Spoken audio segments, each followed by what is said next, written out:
to you, sorry. Do you want to break and show the flag during the national anthem, or do you want me to announce, do starting lineups and whatnot straight through it? Oh, you can't hear it. Sorry. Do you want to, during the national anthem, do you want to break and show the flag and scenic shot, or do you want me to announce straight through it? No. We should be able to. Yeah, we'll talk to you. We'll let you know. Okay, because as soon as they call them and take their spots on the field, they'll go to the national anthem. And they play it right out of here? They'll play it right out of here, yeah. Okay. So, yeah, let me know if you want me to. Yeah, I will. Okay.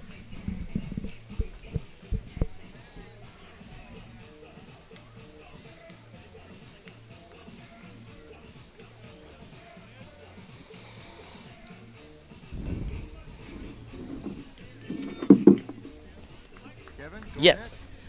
We are on?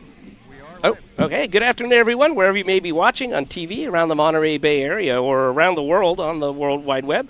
Welcome to the Otter Sports Complex for today's NCAA baseball action as the Otters of Cal State Monterey Bay host the Pioneers of Cal State East Bay in the first game of a 4-game series.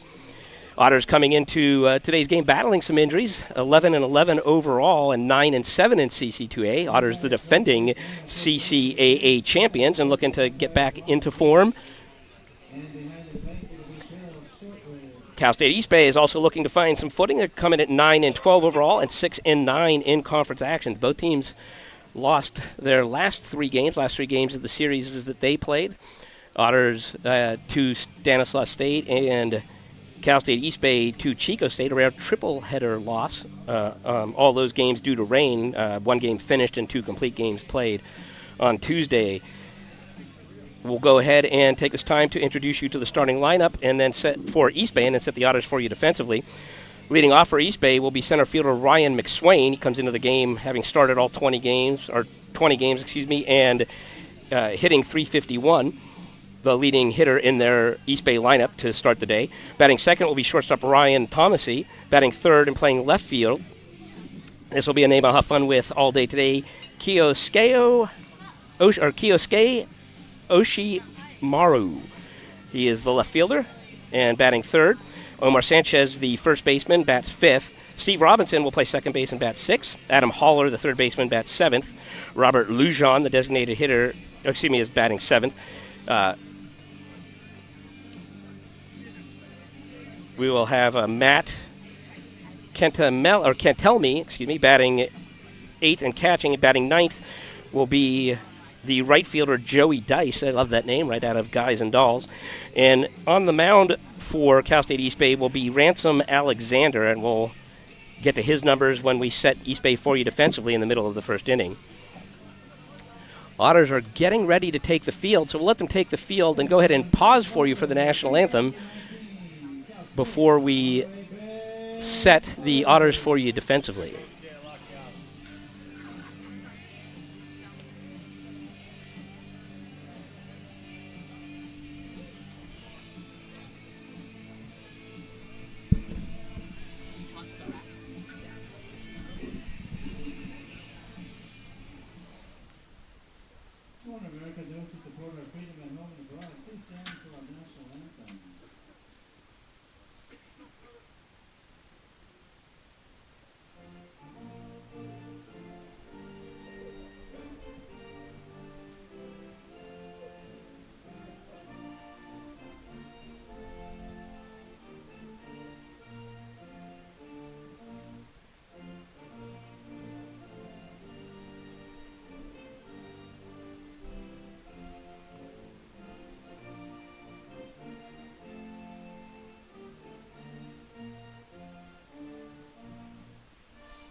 And now let's go ahead and set the Otters for you defensively. Very different lineup. In fact, the first time this lineup will ever have seen the field for the Otters.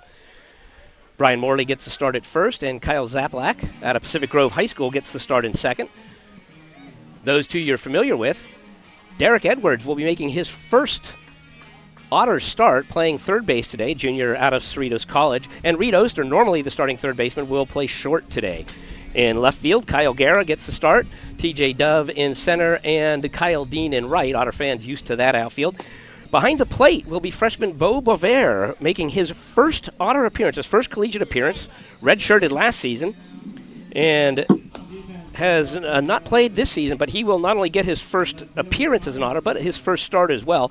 And on the mound, the local product, Greg Steinbeck, out of San Benito High School. Steinbeck, a junior, 2-0, 3.04 ERA, 19 strikeouts and 7 walks in 23 2/3 innings for the junior right-hander. Steinbeck normally the Game 1 or Game 2 starter on Saturday and the doubleheader that the Otters will play. But Daniel Harris, CSU's normal Friday starter, nursing a minor injury. Could have gone today if we were in a playoff mode, but better safe than sorry, as the Otters again hopefully gearing up for another run into the postseason and trying to get him healthy for the stretch run. Just two left-handers in the lineup for Cal State East Bay today to face the right-hander Steinbeck. Ushimaru, the left fielder, batting third is a lefty, and Robinson, the second baseman, bats fifth, and he's also left-hander. Right-handers across the board otherwise for the Pioneers. Leading things off for East Bay again will be the center fielder Ryan McSwain.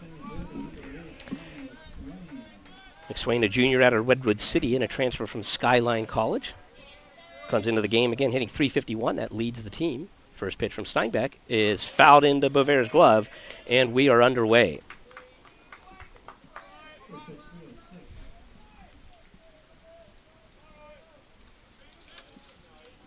Comes the wind and the 0-1. And he takes on the outside corner. Nice breaking pitch there from Steinbeck to jump ahead 0-2.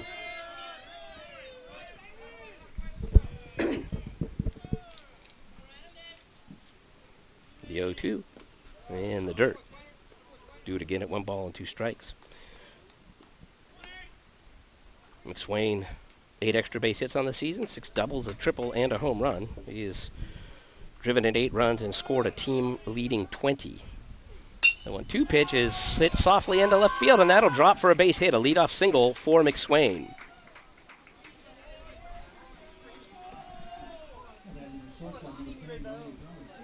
Brings up shortstop Ryan Thomasy.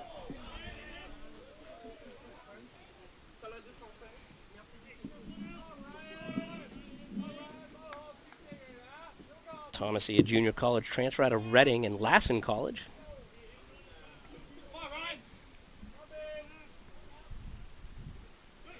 Runner takes off. Bovair throws down and not in time. Ball 1 on the batter.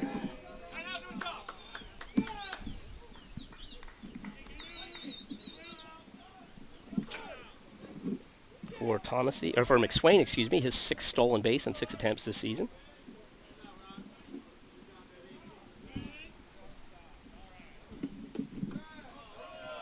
Hit outside.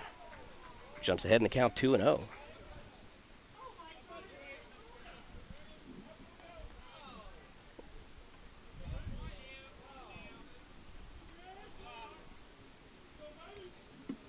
Steinbeck looks back at McSwain and delivers the 2-0. Shows bunt and bunts it foul. And the count will go to 2-1.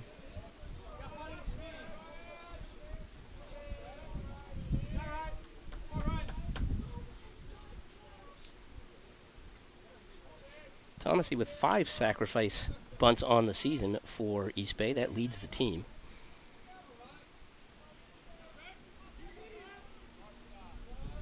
Steinbeck from the stretch.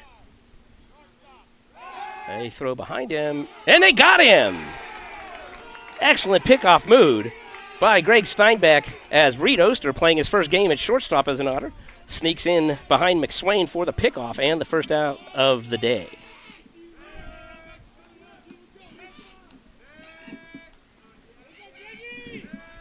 That changes the complexion of the inning a bit. 2-1.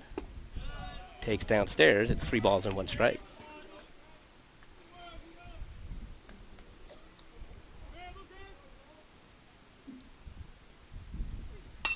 Ball is hit hard into the hole and just past a diving Oster into left field. 1-out single for Thomasy.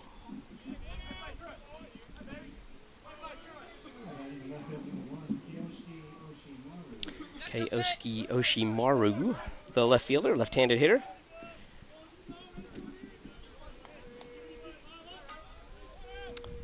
Oshimaru, a senior, he's from Tokyo, Japan, played his junior college ball at Citrus College down in the Azusa area. Steinbeck again pitching from the stretch, and the first pitch is fouled over the Otter dugout out of play.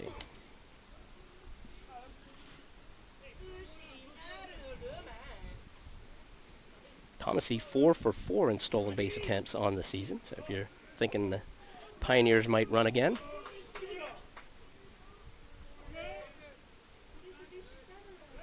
Steinbeck with a soft toss over. That was just a little reminder that he knows he's there.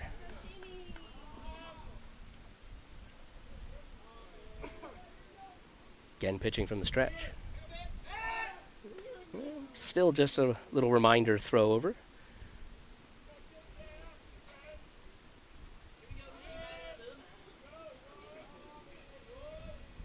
Now the 0-1 is popped down the left field line. And that'll get out of play as Steinbeck moves ahead in the count 0-2.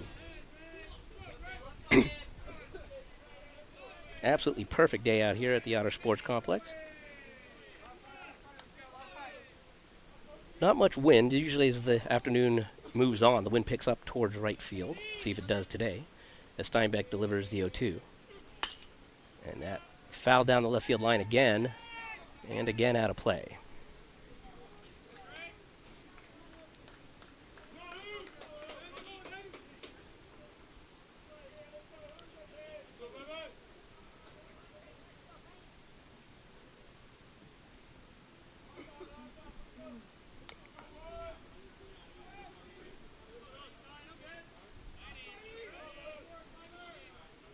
Steinbeck comes set again, throws over. A little more purpose this time, but Thomasy back easily.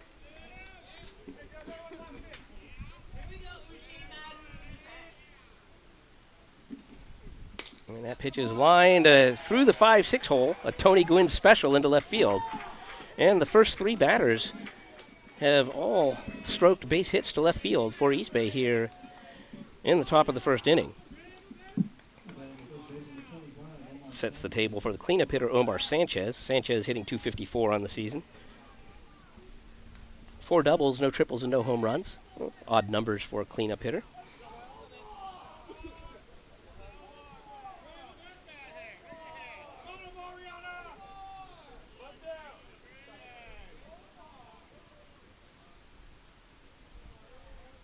Now Steinbeck working with 2 on. The first pitch, swings and misses. They throw down to third base, and they got him again. This time, Bo Bover. What a job by the Otter freshman catcher. They test him early, and he guns down Thomasy trying to steal third. Ushimaru will move up to second on the play, but now 2 outs. And again, changes the complexion of the inning in a hurry.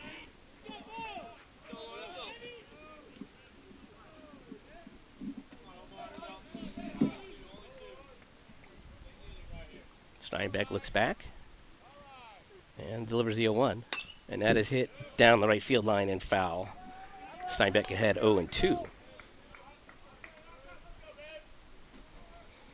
And Steinbeck missed his start last week, one of the several Otter pitchers who sat nursing minor injuries last weekend.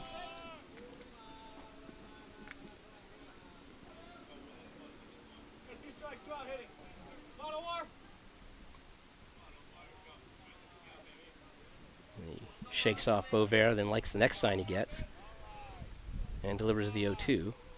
Nope, turns around and chases Ushimaru back to second, but there was nobody covering.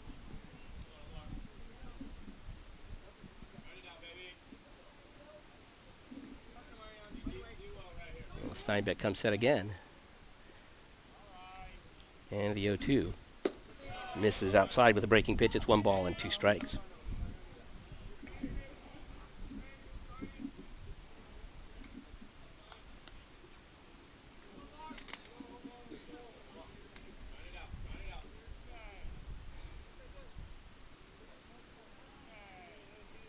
The 1-2. Just off the outside corner. Evens the count of 2 balls and 2 strikes.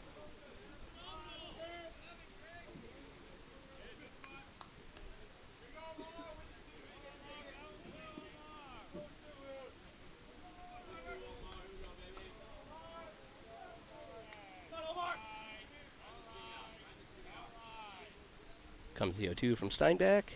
In the dirt. And the count runs full. 3 balls and 2 strikes on the East Bay cleanup hitter, Omar Sanchez. In control, a Steinbeck specialty. Just 7 walks in 23 2/3 innings. Now 7 walks in 24 1/3 innings. As he comes set to deliver the payoff pitch. And that is chopped to Steinbeck, comes off the mound to get it, and throws over to Morley for the out. So 3 hits in the inning for Cal State East Bay, but nothing to show for it.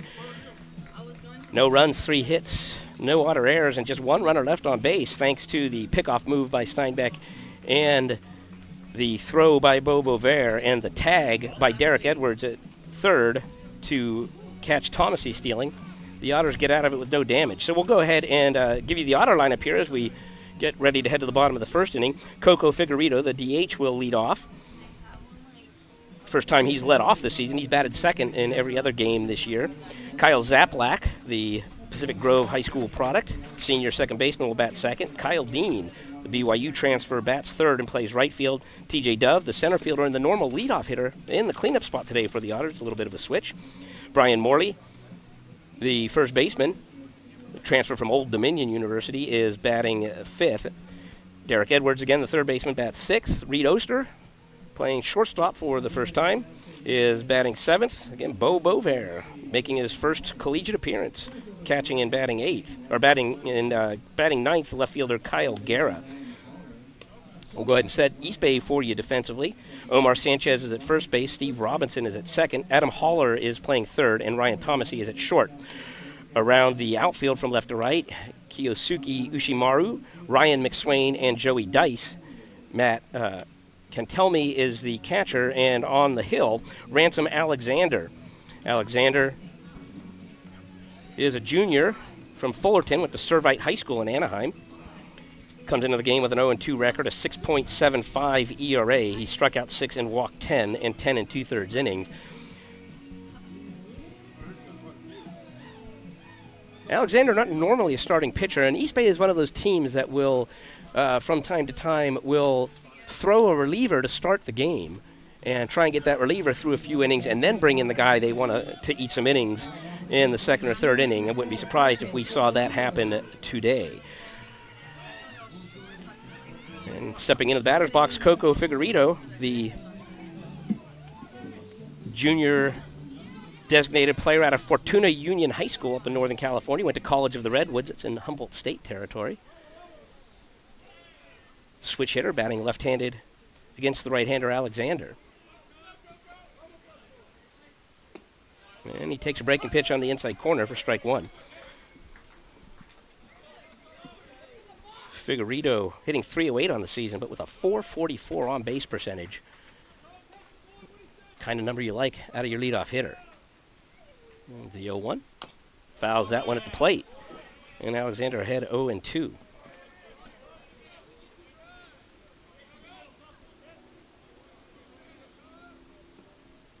Including Figueredo, the Otters sending 4 lefties to the plate today against the right-hander Alexander. Now the 0-2 is hit in the air to right field. Should be playable for the right fielder Dice, who broke in at first and had to take a few steps back to make the catch. 1 up, 1 down here for the Otters in the bottom of the first inning. We'll bring Kyle Zaplak to the plate. We called him Zaplak all last year, and you'll hear the Otter bench call him that as well throughout the game. But this year he decided he wanted Zapalak as the pronunciation. He was a first-team All-CCA and first-team All-West Region player last season. Played most of his games at shortstop last year. And he takes outside for ball one to start the at-bat.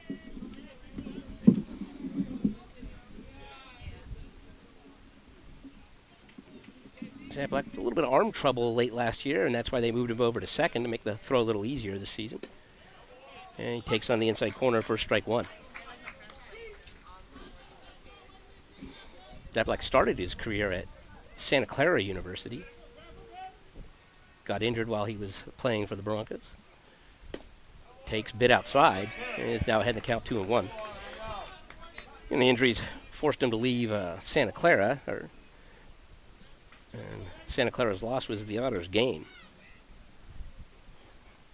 Now the 2-1 is hit hard but right at the first baseman Sanchez, who takes it himself for the second out.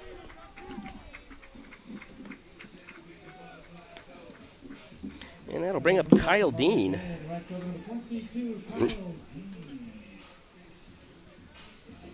Getting a beautiful view of the Otter Sports Complex from the center field camera today.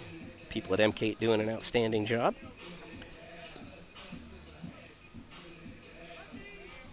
Dean has been hot recently, has his average up to 376, 9 doubles and 2 home runs on the season. And he takes low and away for ball one. And Dean, a transfer from BYU, one of the top prospects in the nation coming out of high school. He's on all sorts of watch lists. He played his first 2 seasons as a starter at BYU. Takes a breaking pitch on the outside corner. Evens the count at 1-1.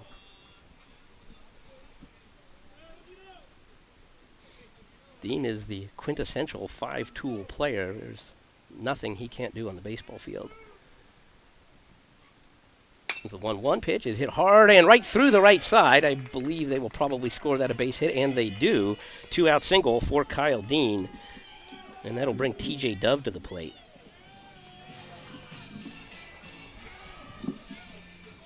Dove, the Otter starting center fielder, first team All-CCA, first team All-Region player as a junior after transferring from Yuba City College.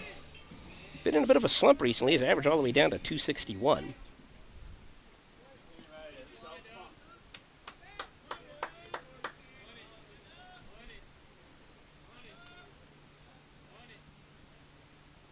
And that ball is chopped to third base. Dean's fast, so they'll have to hurry, but they do get him by a step. So the 2-out single by Kyle Dean goes for naught. And we will head to the second inning with no score. Take this opportunity to remind you that MCAET is a department of the Monterey County Office of Education. Working alongside industry professionals, students prepare for college and career paths in digital media arts. In MCAET, students are supported and encouraged to create educational, informative, and entertaining content both on the air and online. And MCAET partnering with us to bring you this game and hopefully many more down the road.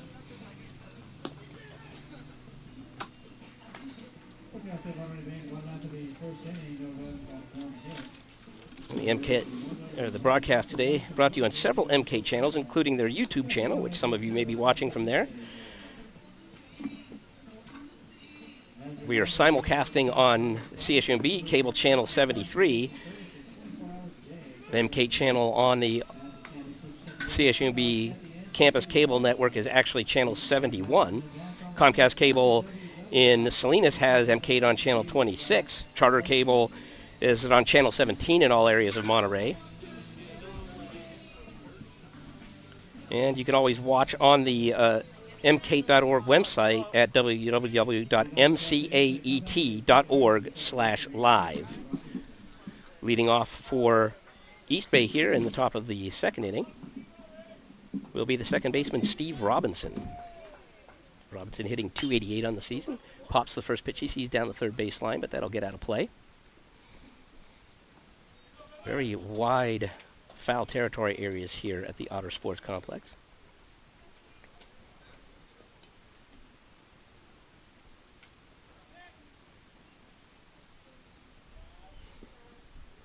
Robinson, one of 5 seniors in the Pioneer starting lineup today, takes upstairs, evens the count at 1-1.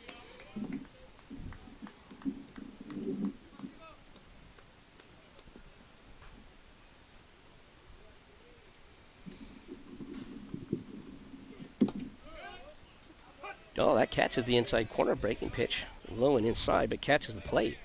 Steinbeck's ahead in the count 0-2.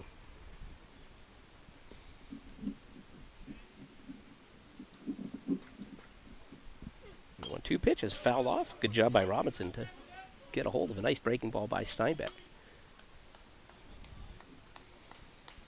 Robinson 7 doubles, 1 triple, and no home runs on the season. Just 4 total home runs in the starting lineup today for East Bay. But that ball is hit hard on a line, and that will one hop in front of the Otter left fielder Kyle Guerra. Oh, another leadoff single for East Bay.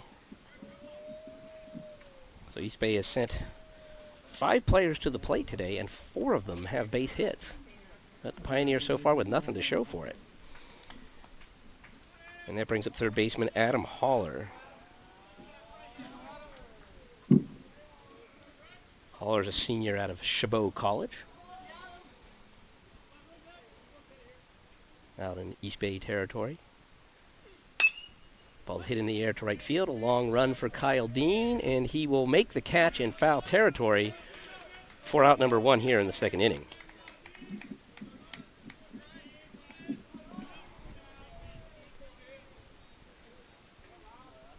Designated hitter Robert Lujan heads to the plate for East Bay, hitting .250 on the season, making his 7th start of the season, 13th appearance.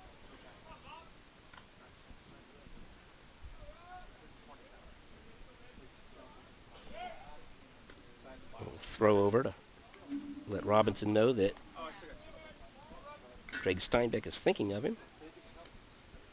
Robinson 2 of 3 in stolen bases on the season. You're thinking that East Bay may try and run again, and they have been aggressive so far today.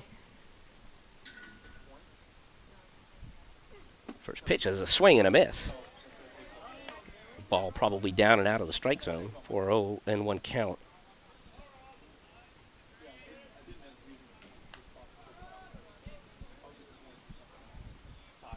Lujan hitting .250 on the season. That's 6 for 24. Has a double as his only extra base hit. Steinbeck throws over.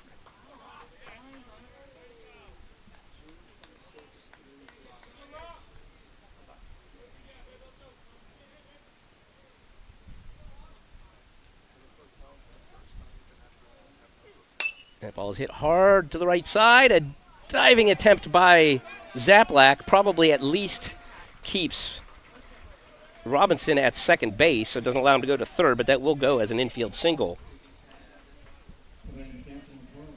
for the Pioneer designated hitter, and that'll bring up the catcher, Matt Cantelme. Cantelme hitting .195 on the season with no extra base hits. 3 RBIs. But he's in an RBI situation here. The first pitch. Breaking pitch on the outside corner for strike 1.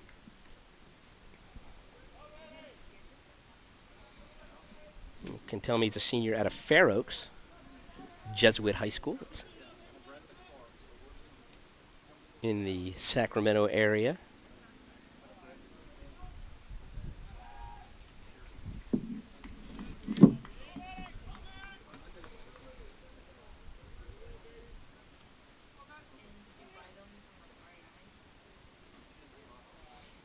Jesuit High School, the alma mater of Otter first baseman Brian Morley, as that ball is popped out of play down the first base line. So Steinbeck ahead in the count 0-2.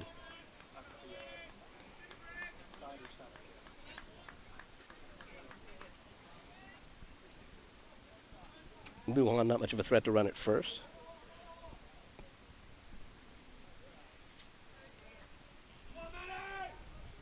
Robinson a little bit of a threat at second. Steinbeck turns and gives Robinson a look back.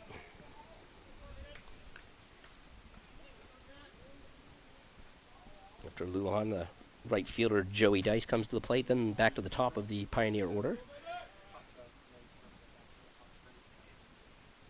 Steinbeck delivers the 0-2, checks his swing, and takes ball one.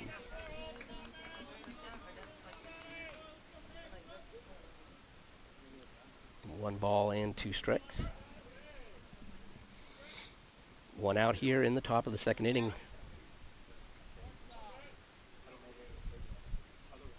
Steinbeck looks back and again gives Robinson a look back to second base.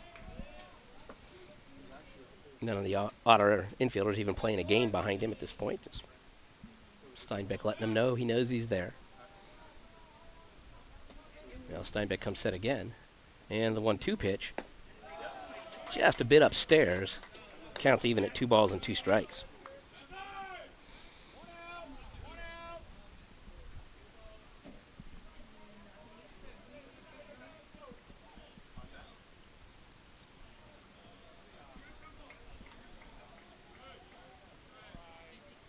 You can tell me on the season, he fouls the tips into Beauvair's glove for a strikeout. And the first out of the inning, or excuse me, the second out of the inning for Greg Steinbeck in the Otters. And that brings up Joey Dice.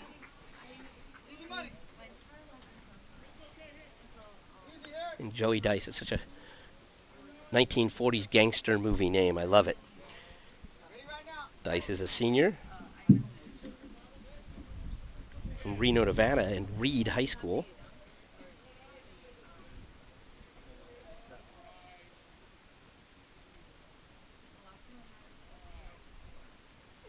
And the first pitch he hit is grounded hard, but right at the shortstop Oster, who tosses to Zaplak for out number 3. So a couple more hits in the inning, but no damage done again. No runs, 2 hits, no errors, and 2 runners left. And we will head to the bottom of the second. There is still no score here at the Otter Sports Complex between Cal State East Bay and Cal State Monterey Bay.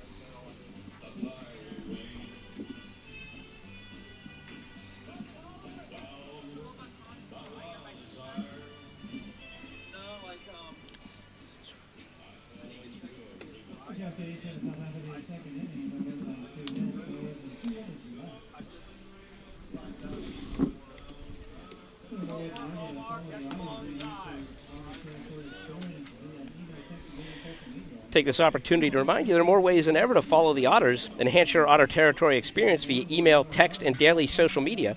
Find your favorite Otter teams and coaches on Facebook, Twitter, and Instagram. It's all available at otterathletics.com/connect. It'll be 5, 6, 7 coming up for the Otters here in the bottom of the second inning, as they look to get something going against Ransom Alexander.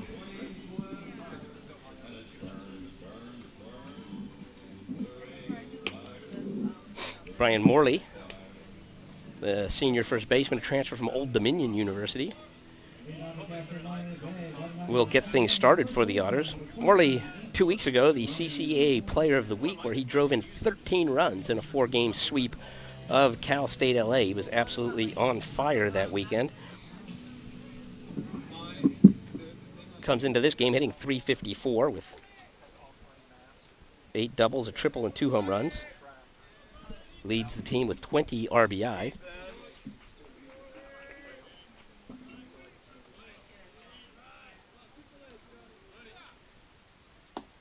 Takes a off-speed pitch on the outside corner for strike 1 to get things started here from Ransom Alexander.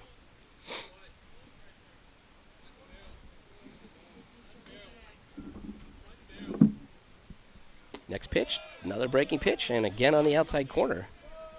No balls and 2 strikes on the Otter first baseman.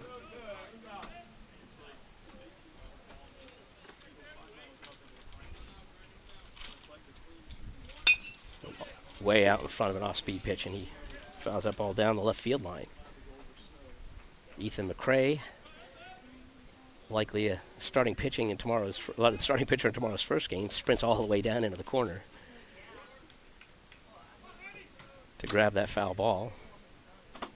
Once again at 0-2, and this time he tries the outside corner with a curveball and misses. 1 ball and 2 strikes.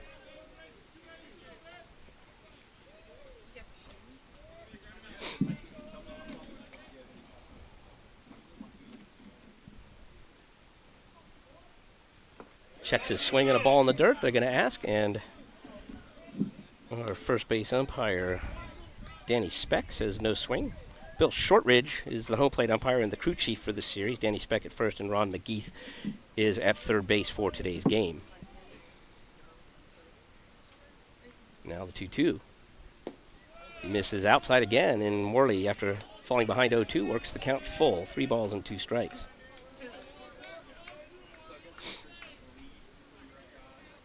Derek Edwards, the third baseman, waiting on deck with Reed Oster, the shortstop, behind him. And the payoff pitch. Swings and misses way out in front of an off-speed pitch. And the first out here in the bottom of the second inning.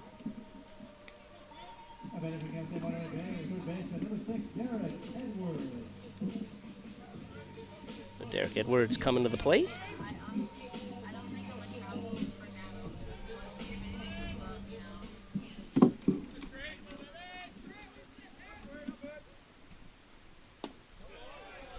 Edwards takes strike one.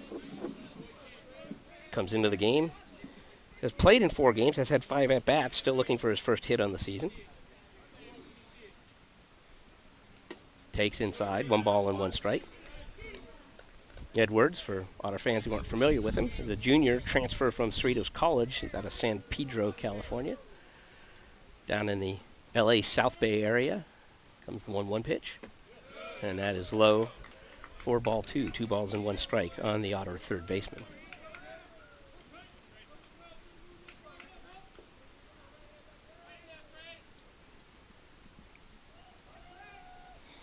Now Alexander winds for the 2-1, and that misses upstairs. It's 3 balls and 1 strike on Edwards.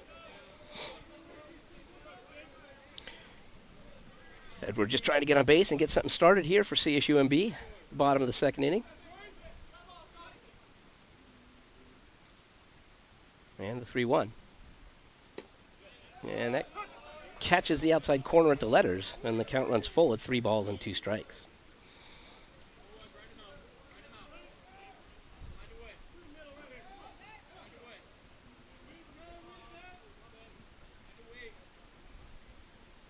And the payoff pitch. Swings and misses at that, and 2 strikeouts here for Ransom Alexander in the bottom of the second inning. And that'll bring the shortstop Reed Oster to the plate. Again, Oster, the starting third baseman in the first 22 games this season.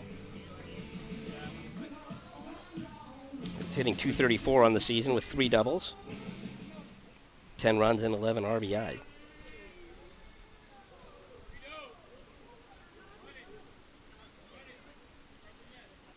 And he takes a fastball right down Broadway for strike 1.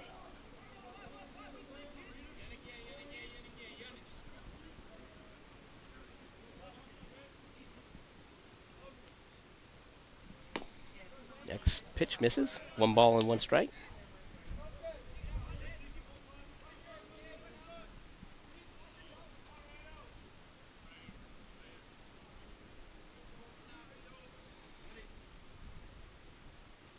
Was lined into left field for a 2-out single, so second inning in a row. The Otters get a 2-out single. We'll see if they can do something with it this time. And we will be looking for Beauvert, the redshirt freshman catching for the Otters, making his very first collegiate at-bat, first collegiate plate appearance. Off to a good start so far today, has already thrown a runner out trying to steal. Oster with a little bit of speed, but not much of a threat to run at first, but they'll hold him on just the same. And Beauvert takes a fastball on the outside corner for strike 1. And a surprise start for Beauvert. The Otters have rotated through 3 catchers on the season. Beauvert, the 4th catcher on the roster. We'll see if he can make good on his first plate appearance. Takes inside, ball 1, 1 ball and 1 strike. And Beauvert, redshirt freshman out of Highland in East Valley High School. It's down in the San Bernardino area.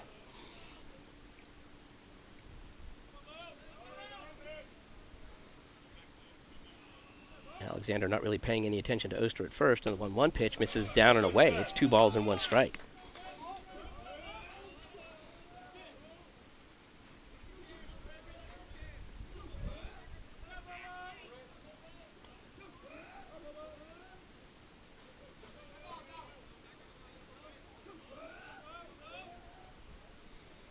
2-1, swings. He's way out in front of a breaking pitch, and the count is even at 2-2.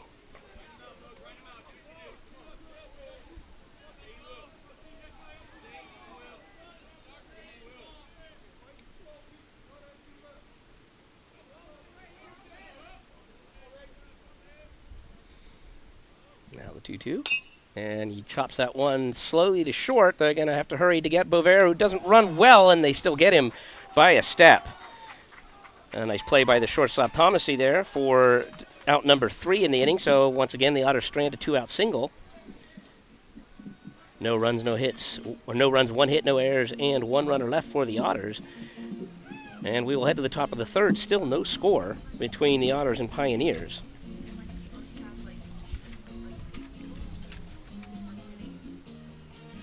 Make sure to follow at CSUMB Baseball on Twitter for in-game updates at home and on the road. Also follow at Otter Athletics for all your Otter Athletics information on social media.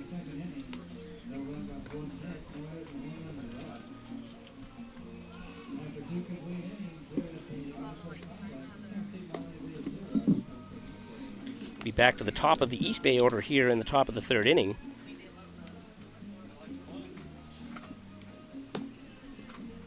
McSwain, Thomasy, and Ushimaru. 1, 2, and 3 for the Pioneers. Been an absolutely perfect day here at the Otter Sports Complex. If you still have time, we're only in the top of the third inning. Certainly encourage you to come on out and catch some exciting NCAA baseball action. Defending champion Otters again taking on East Bay in the first game of a 4-game series. Otters will be back home again on Sunday. The series heads to East Bay for a doubleheader tomorrow afternoon, and then they'll be back home on Sunday to finish the series with a noon first pitch. Weather expected to be beautiful all weekend long. But for today, we have Ryan McSwain at the plate. McSwain 1 for 1 on the day. He singled in his first at-bat to lead the game off. And he will line out to Reed Oster at second base, or at shortstop, excuse me, to begin the second inning here. Hit it on the screws, but right at the shortstop Oster for out number 1. Well, the first time the Otters have retired the leadoff batter in 3 innings so far today. And that brings up the shortstop Orion Thomasy. Thomasy also singled in the first inning, and he grounds that one outside of third base for strike 1. Thomasy eventually moved to second on a single by Ushimaru and then was thrown out stealing on a nice throw and an even better tag by the third baseman Edwards for the second out in the first. The 0-1 is downstairs, 1 ball and 1 strike.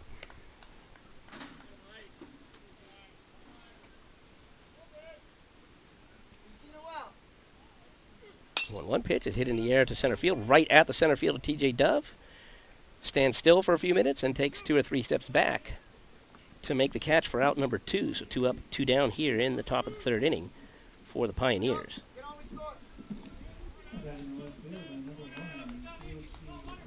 Kiyosuke Yoshimura singled through the left side in his first at-bat. Left-handed hitting left fielder. Hits it hard up the middle, and that will be a 2-out single.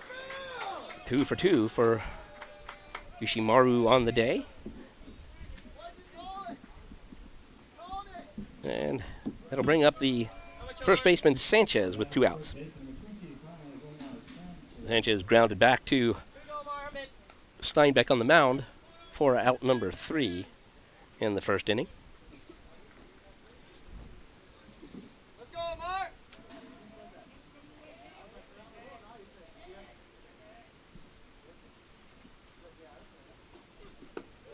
Takes downstairs for ball 1.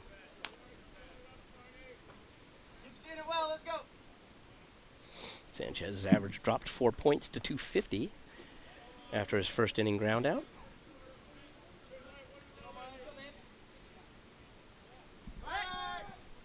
Soft toss over to first base. Yoshimaru back easily.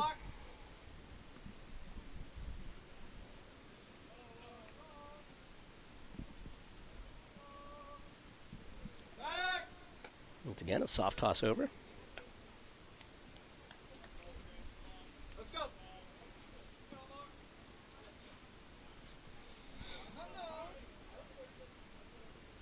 time Steinbeck comes home, and a check swing.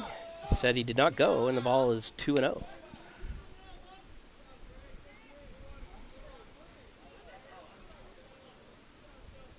Yoshimaro 5 for 7 in stolen base attempts this season.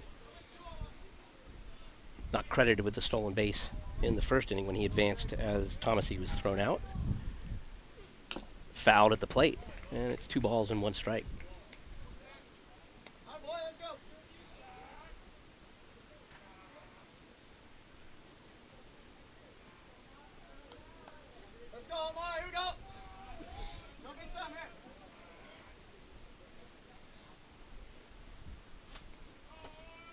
Well, Steinbeck comes set again. And throws over to first. A little more purpose this time, but still not showing his best move.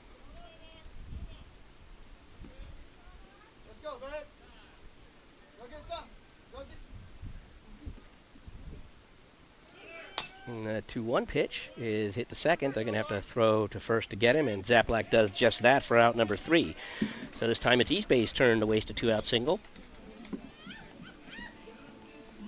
No runs, 1 hit. No errors, 1 runner left for East Bay in the top of the third, and we'll head to the bottom of the third. Still no score, as the Otters will bring 9, 1, and 2 in their batting order to the plate. Guerra, Figueredo, and Zaplak. Again, wherever you're watching, we're happy you're spending some time with us this afternoon. Here are some of the many ways you can watch MCAET. MCAETtv is on the following cable channels: Comcast Channel 26 in Salinas and on the Monterey Peninsula, Charter Cable Channel 17 in all areas of Monterey County, high definition by tuning to Channel 38.1. The web browser can be pointed to MCAET's live streaming video at mcaet.org/live. That's mcaet.org/live. And you can also catch live and archive content from MCAET on MCAET's YouTube channel. Today's game also being simulcast on Channel 73 on CSU UMB Campus Televideo.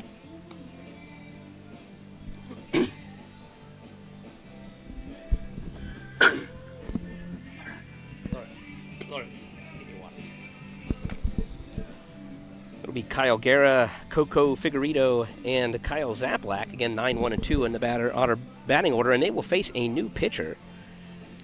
And that new pitcher will be Jake Ruiz.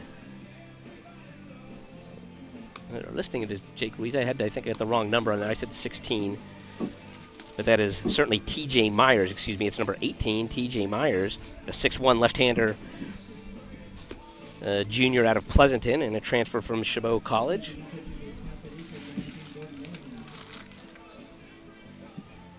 On the season, Myers is 1-0 with a 6.10 ERA. He's making his second start and his 7th appearance.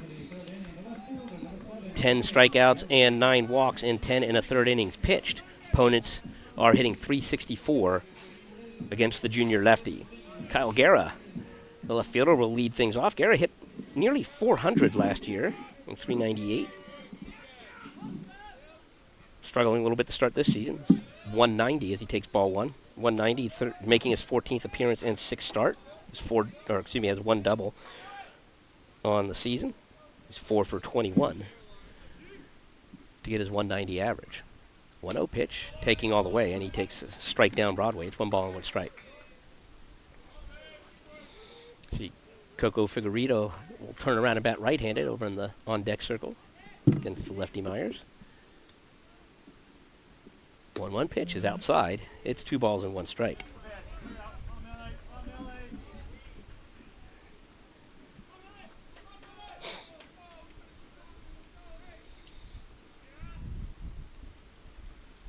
One pitch way upstairs. It's 2-1, or 3-1, excuse me. Notice on the CSU's turf infield, the shortstop Thomasy and the second baseman Robinson both playing essentially on the outfield grass, knowing the ball will get through quickly. 3-1 is down and away, ball 4, and Kyle Guerra draws a leadoff walk. And that brings us back to the top of the Otter order. And Coco Figueredo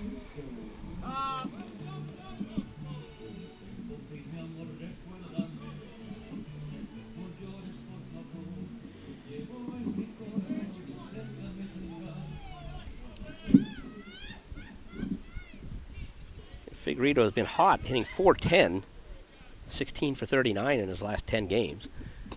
Takes a strike to start this at bat.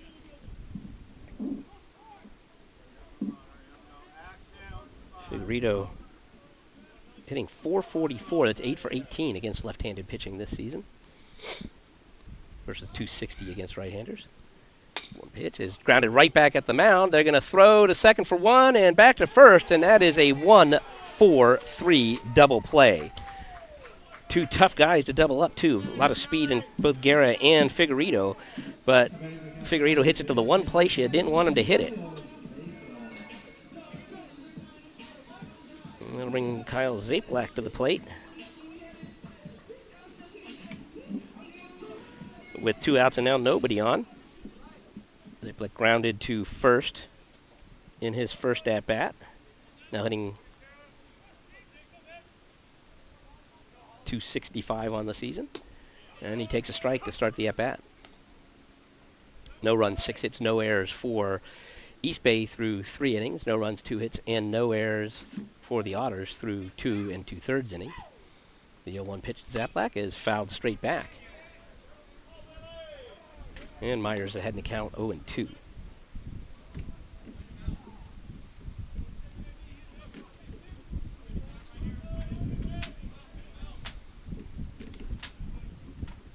The 0-2 pitch is grounded softly outside of first.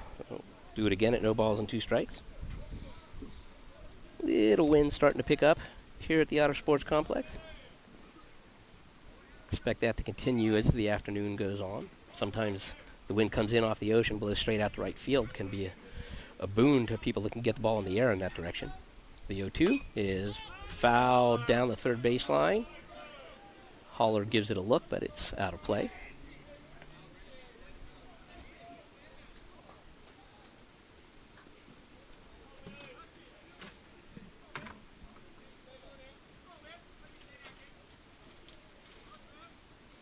And once again at 0-2. That ball is hit outside of first base again. Making Myers throw a few pitches to try and get out of the inning here. Again, as we predicted, we saw the starting pitcher, Alexander, just go 2 innings, 2 effective innings. Gave up 1 hit, no runs. And once again at 0-2, and that is in the dirt, and count goes to 1-2. And Zaplak doesn't look like a guy with a lot of pop, but he can hit a home run or 2. Has 2 already on the season.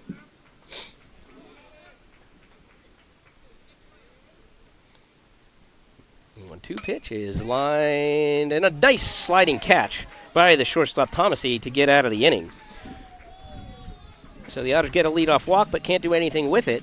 No runs, no hits, no errors, and nobody left for the Otters in the third. And we will head to the 4th inning. Still no score between the Otters and the Pioneers.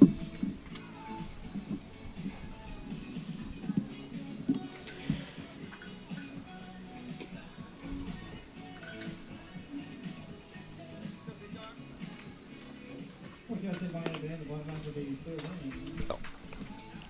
No runs, no hits, no errors, and no runners left. After 3 complete, we're tied at 4.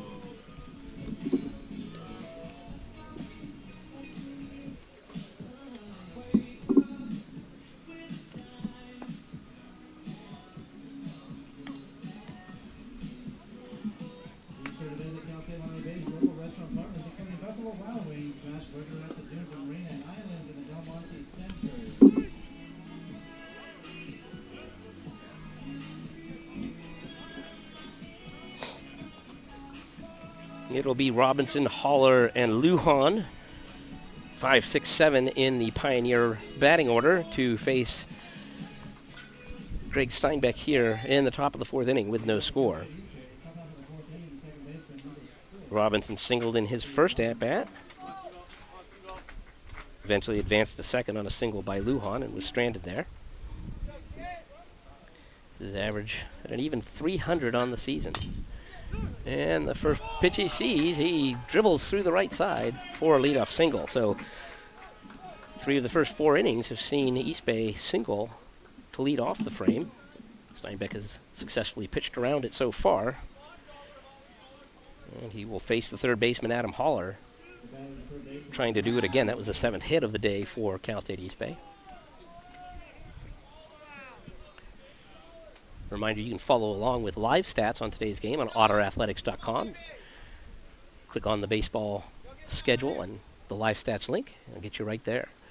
Holler takes a fastball for a strike on the outside corner. It's 0-1. Robinson, 2 for 3 in stolen base attempts this season.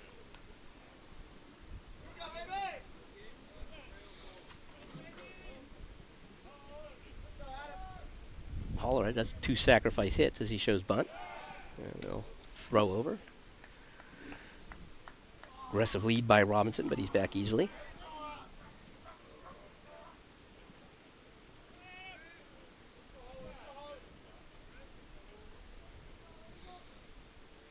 Steinbeck throws over. A little more purpose this time, but Robinson once again back easily.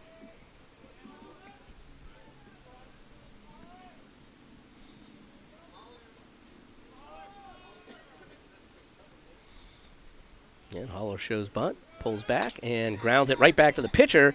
And they only have one play, and that's to first base. Steinbeck thought about going to second, but discretion being the better part of valor, he took the sure out at first base. And Robinson moves down to second base on the 1-3 ground out by Holler. And that works as a sacrifice, even though he doesn't get credit for one, and it'll bring up the designated hitter, Robert Lujan. Lujan singled in the 2nd inning. His first at-bat. First pitch from Steinbeck is off-speed pitch, misses outside. Lujan's average now at .280 on the season. 3 RBIs for Lujan.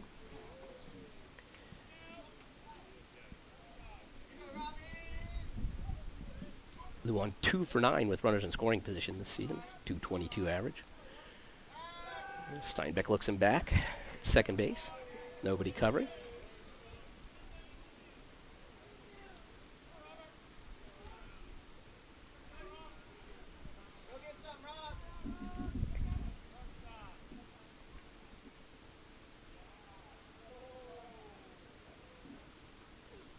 Swings and misses.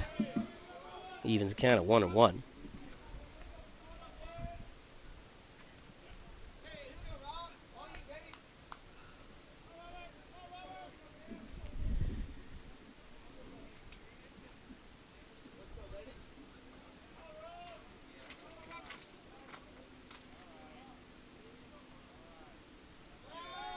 Steinbeck will look him back again. I've had a little action up in the bullpen. That was just, I think it was Parker Fokin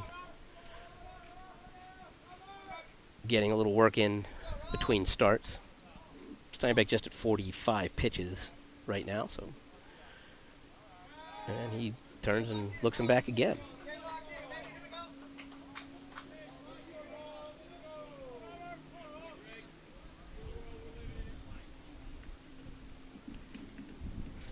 Steinbeck comes set. And the 1-1 is going to get all the way to the backstop.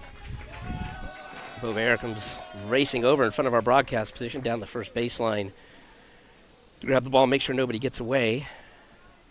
I imagine they will score that as a wild pitch. Though Bovair probably, with a little bit more experience, would have found a way to get himself in front of that ball. In any event, the count goes to 2 balls and 1 strike on the designated hitter, Lujan.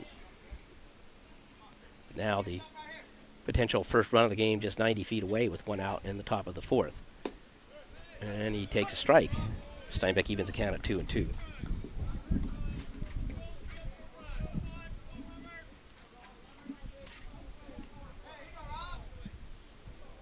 Waters in at the corners. And the next pitch is in the dirt, and that's going to get by again, and this time he will score on the wild pitch. And East Bay takes a 1-0 lead.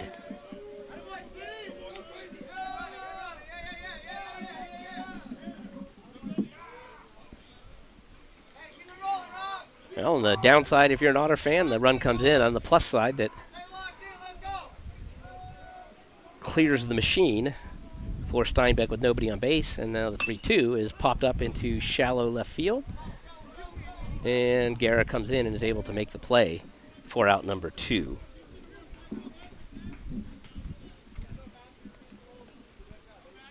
So a single ground ball and a couple of wild pitches, and East Bay manufactures a run out of whole cloth here in the top of the 4th inning.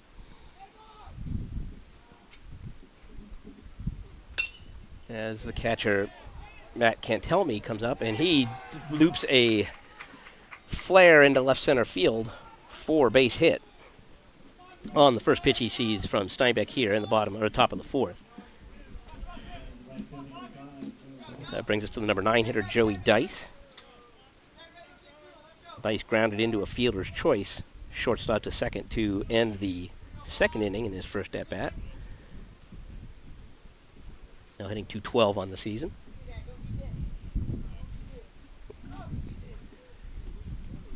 And that pitch is hit hard into left center field. A long run for Guerra and a nice catch at the knees for out number 3.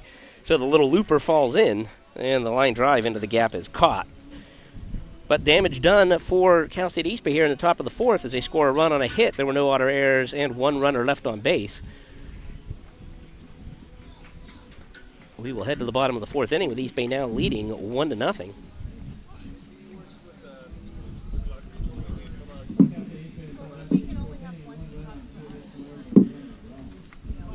Take this opportunity to remind you the Otter water polo team will be in action tomorrow at the Otter Tank, just across the parking lot here at the Otter Sports Complex, as they take on Western Water Polo Association rival Fresno Pacific University. Fresno Pacific, a 11-9 victim of the Otters earlier this season down in Fresno. The Otters have won 5 of their last 6 matches. They're red hot in the middle of the season. Certainly invite you out. First sprint is scheduled for 1 p.m. and admission to Otter water polo matches is free.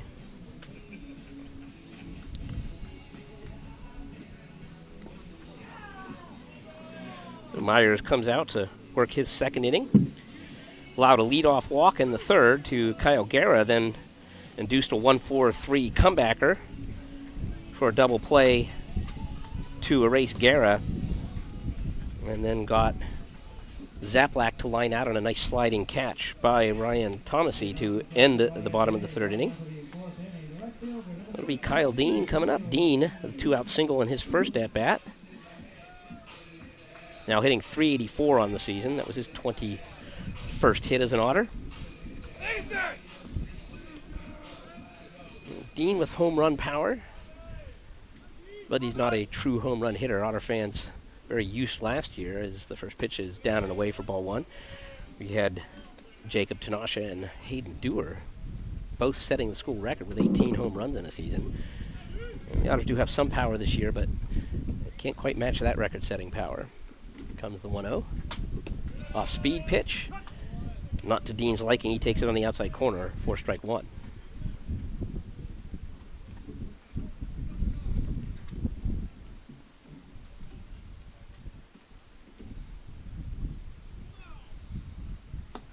Or 1-1 pitch is down and away. 2 balls and 1 strike.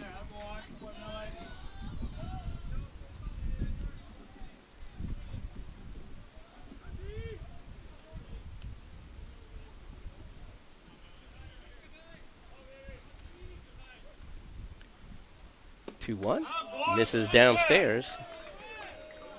It's 3-1. Certainly the Pioneer dugout wanted that call, but did not get it. Dean just really trying to get on here to start things in the bottom of the 4th inning. 3-1 pitch is downstairs for ball 4, and Dean will take the leadoff walk. Well, Dean certainly can run. Again, we said Kyle Dean is a true 5-tool baseball player. Don't ask him to run a lot since he bats 3rd. He's right in the middle of the lineup. They're not a place where you usually ask your base runners to steal bases. TJ Dove grounded out the 3rd and the 1st inning in his first at-bat. His average now at .258. And this is a guy that hit almost 400 as a junior last year. Takes an off-speed pitch on the outside part of the plate for strike 1. Dove, of course, with blazing speed.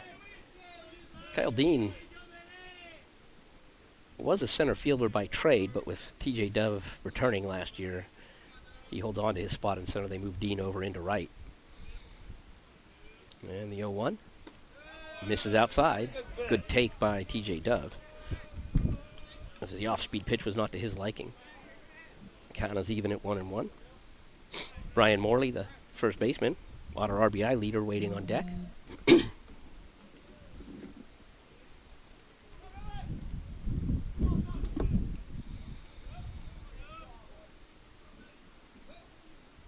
Downstairs, and it's 2-1. And as we said, Myers had walked 10 batters in limited innings coming into this game, so control obviously has been a bit of an issue for him this year.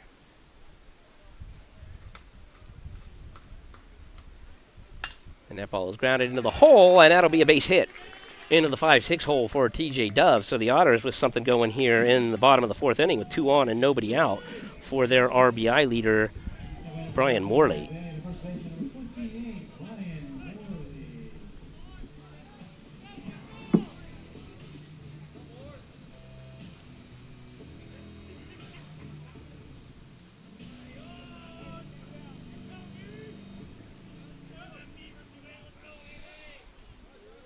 Morley struck out to lead off the 2nd inning in his first at-bat.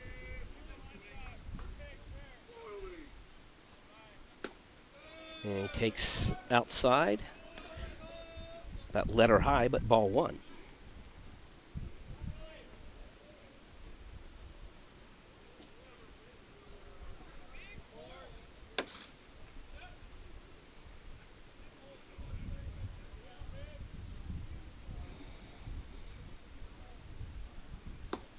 And this time he takes a breaking pitch at the knees on the outside part of the plate for strike 1 to even the count. He did not like that call, even a little bit. But his opinion, oddly enough, not counting for anything with home plate umpire Bill Shortridge. The 1-1. And that is a fastball on the outside part of the plate for strike 2. And now Myers working ahead of the count for the first time this inning at 1 ball and 2 strikes.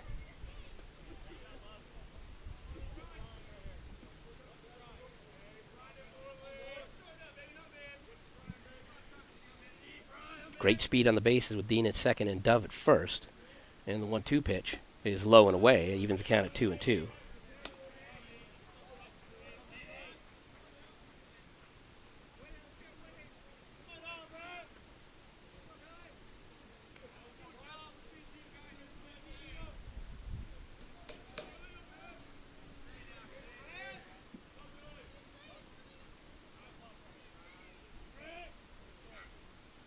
Again at 2-2 is grounded softly towards third base. They're going to try and go for 2 around to 1, and the next pitch is thrown away. Oh, brother.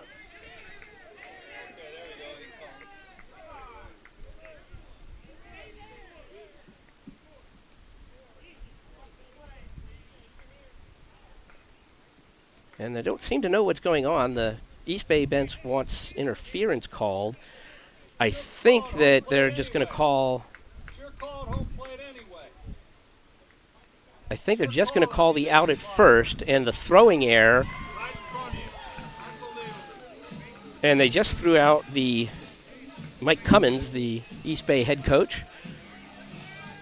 And so actually they're saying that Dove was safe on the play. So not only did the Otters get the run on the throwing error by the second baseman Robinson, but they have nobody out now with runners on second and third, and Derek Edwards coming to the plate.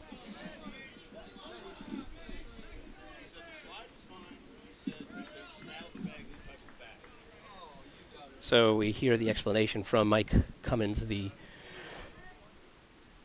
East Bay coach, as Edwards takes ball 1. He said the umpires had told him that the second baseman Robinson was straddling the bag. He was not on the bag when he took the throw. And said then the slide was fine, so no interference, and he threw the ball away, and that explains why we are where we are, as the Otters tie the game up and have something going here. 1-0 pitch, low and away. It's 2-0. So now, Morley, if you're scoring with us at home, reaches on the fielder's choice. Dove is safe at second on the air. Everybody moves up 90 feet on the throwing air, and the Otters have a run in. Comes the 2-0. Downstairs again. It's 3-0, and now the Otters really with something cooking.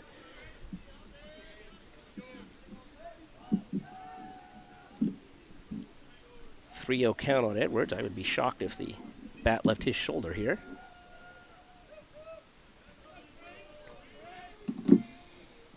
And the 3-0. He does swing, and he lines it into center field for a base hit, and that's going to score 2. No, they're going to hold Morley. Strong throw in from the center fielder, McSwain. And with nobody out in the inning, third base coach Derek Bell thinks better of trying to score another run. The Otters will take the 1 and the 2-1 lead on the RBI single by Derek Edwards, his first hit as an Otter.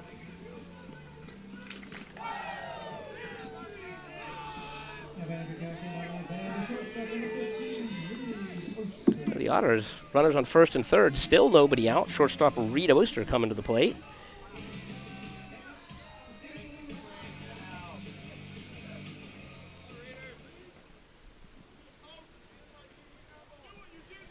I thought base umpire Ron McGee, or excuse me, Danny Speck, as Oster takes strike 1. I thought he tossed Mike Cummins. Certainly looked like he made the motion that he did, but apparently he did not. Didn't think that Cummins had done anything worthy of getting thrown out, so that seems fair enough. As Myers comes set, lefty on lefty matchup here. Oster pops that one straight back. It'll get over the backstop and out of play, and it's 0-2.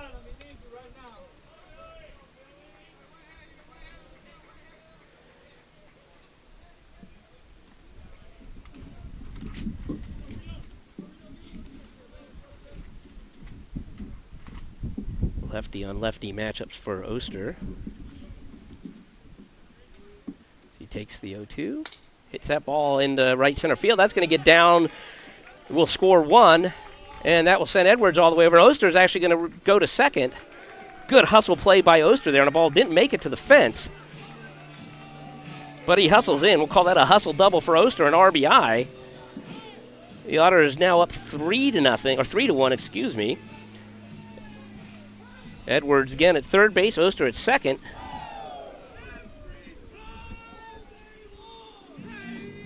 And the Otters with a 3-1 lead with nobody out here in the bottom of the 4th inning, and they still got something cooking. And they will face a new pitcher, as Myers' day is done, although he is not done on the scorebook. The new pitcher will be Blake Corsentino, freshman out of Ventura High School.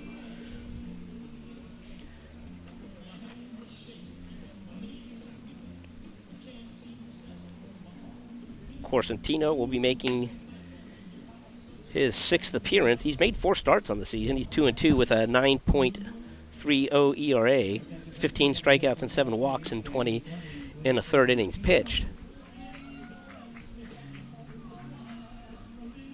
Kind of guy that looks like when he grows into his body could be quite formidable.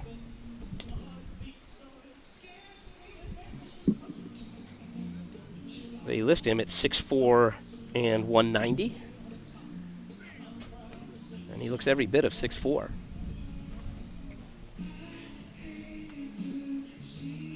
So we can't quite close the book on Myers yet, as he's still responsible for Edwards at second Edwards at third and Oster at second.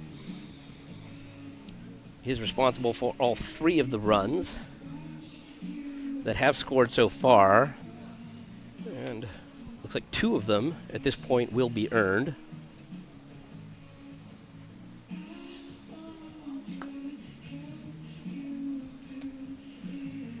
You will be facing freshman catcher Beau Bovair, who grounded out to short.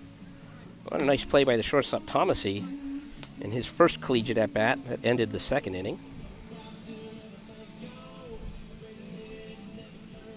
3 runs, 5 hits, no errors for the Otters.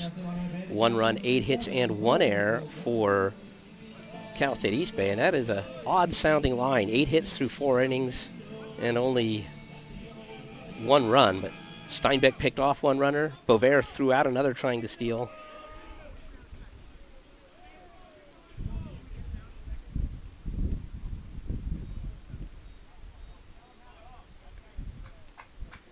There should be no outs, right? The home plate umpire Shortridge is asking if they had an out at second, and they did not because he said he straddled the bag.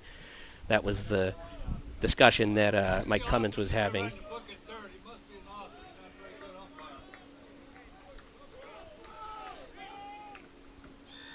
So second and third, nobody out is the correct base situation, and Bovair looking for a hit here, drive in a couple more, and he takes a breaking pitch outside for ball one.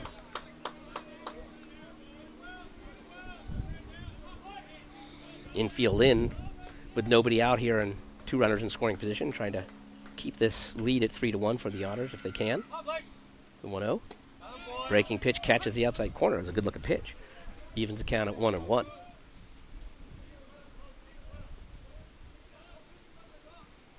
And infield in, outfield playing normal depth from left to right and pretty much straight away. Pitches low and outside, and the count is 2-1. Don't really have much of a book on Bovair as East Bay, and for that matter, neither do I. The second time I've seen him swing a bat in a game. Great kid. The entire bench is happy to see him get his chance here today. Let's see if he can take advantage of it. 2-1. Breaking pitch just misses the inside part of the plate. And the count goes to 3-1.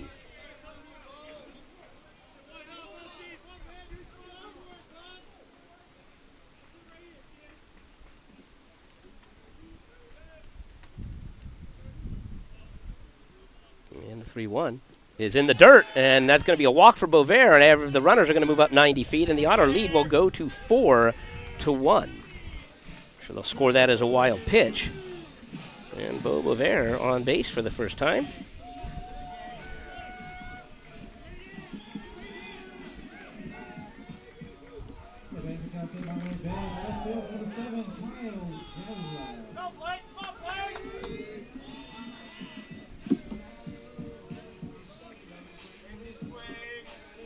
So Meyer's still responsible for Oster at second, or at third, excuse me, Bovair at first. And Kyle Guerra coming to the plate. He walked in his first at-bat, was erased on a double play. Hitting 190 on the season. He takes downstairs for ball one.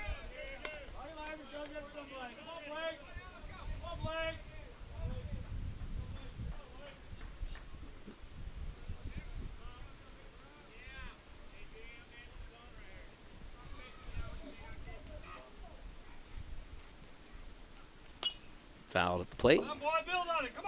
Count is 1-1. Oster with decent speed, but not great speed at third. Bovair, we've never seen him run, although he does not figure to have much speed at first.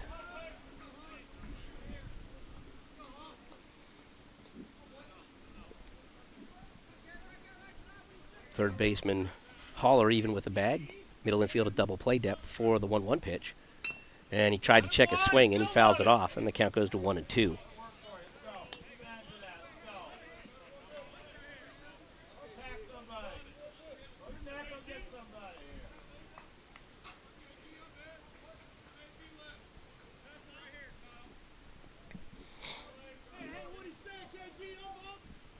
Pitching from the stretch, the 1-2 is grounded softly towards second. That will get a run home, and nobody is there. Everybody safe as the first baseman Sanchez looked towards second, didn't think he had a play, then turned to throw back towards first. And the pitcher, Corsentino, late getting over, and Guerra beats it out. So the Otters get another run out of that. That's the fifth run of the inning. Comes in. Bovair moves up to second. Oster scores. Still nobody out here in the fifth inning, and the Otter lead up to 5-1 as we're back to the top of the order, and Coco Figueredo will bat left-handed for the second time in the game. Figueredo 0 for 2. Takes strike one.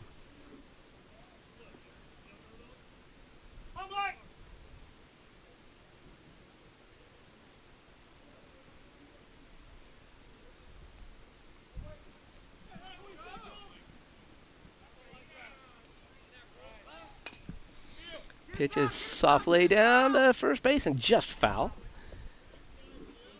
Good idea by Figueredo. Couldn't quite get the ball into fair territory. Would have moved the runners over.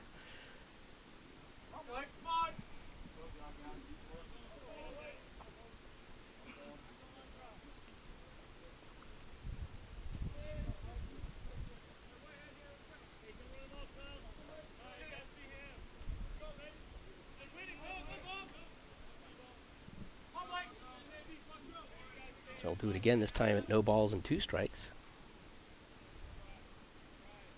In the dirt. And a good job by the catcher, Can't Tell Me, who blocks that ball and keeps it right at his feet.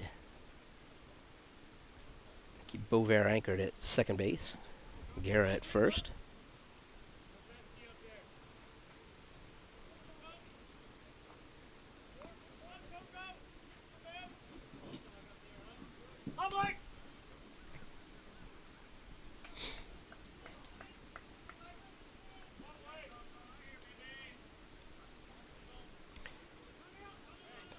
Paid umpire Bill Shortridge writes that down there, like in pro ball now, as the 1-2 pitch is grounded foul in front of the first base dugout.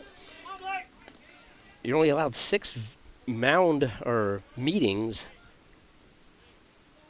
in a college baseball game before you have to automatically take somebody out now, and that now includes the catcher going out to the mound, the infielders coming in to talk to the pitcher, not just a coach visit, trying to speed the game up a little bit. Once again, the 1-2 pitch in the dirt. Another good job by Can't Tell Me to block that one. Keep the runners where they are as the count goes to 2-2.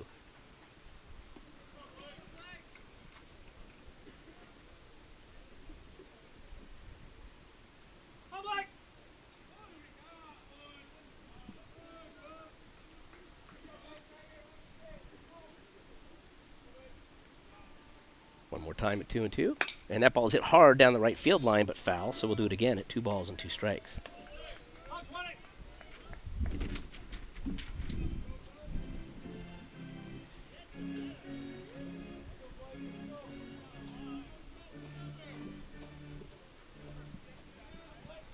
Organ music here at the Otter Sports Complex, trying to pump a little more life into the Otters as they look to expand on this 5-1 lead. At the 2-2 pitch. Swings, and he's out in front of that. Gets a piece of it, so they call it a foul ball. Figueredo just stays alive.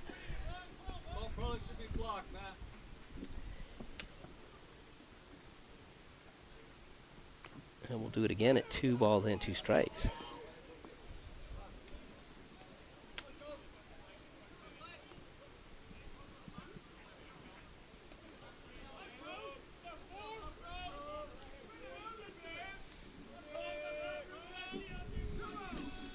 One more time. 2-2 is downstairs. It's 3-2.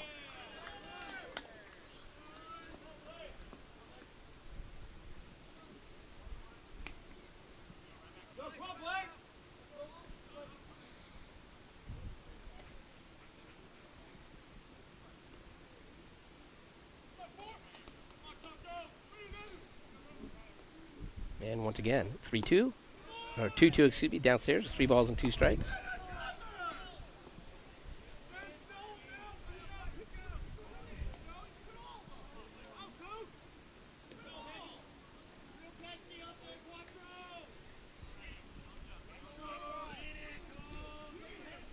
Bovair at second, Guerra at first with nobody out. Bottom of the 4th inning. Otters leading 5-1, and the 3-2 pitch has popped up down the right field side and out of play.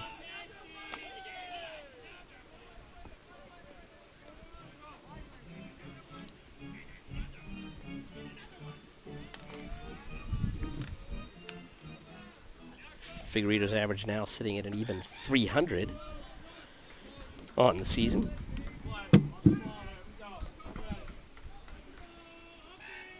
The 3-2 pitch. That is grounded to shortstop. That looks like a tailor-made double play. One, but Figueredo beats it out.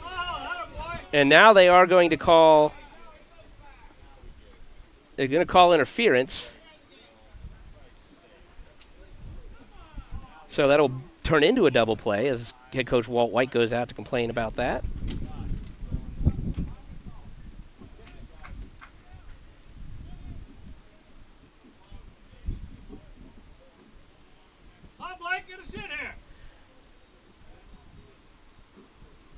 Bovair will have to go back over to second base. And that will be the second double play hit into by Coco Figueredo today.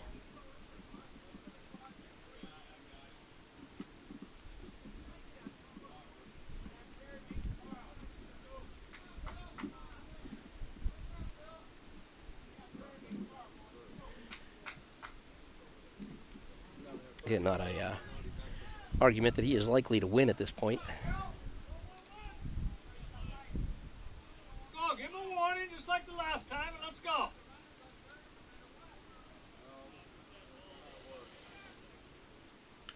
Throw if you have to. You have to level the lead area, throw. Matt asking the lead, asking to foul the lead. They will eventually head off here. Walt White said his piece. Clearly his argument not persuasive enough.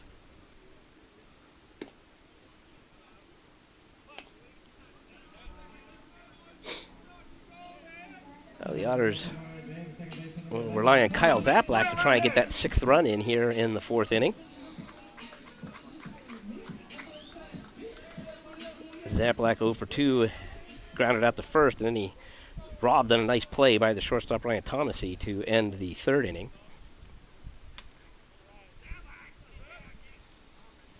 And pitch is in the dirt. And again, Matt can tell me getting a workout in. Go, Blake.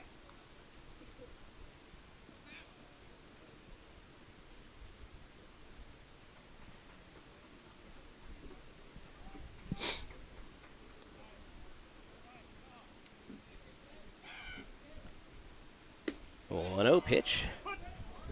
Takes that one right down Broadway for a strike. Zaplak, the 9th hitter in the inning for the Otters.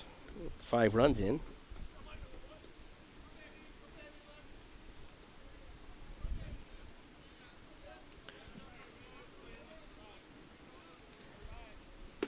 Misses inside. Zaplak now ahead in the count 2-1.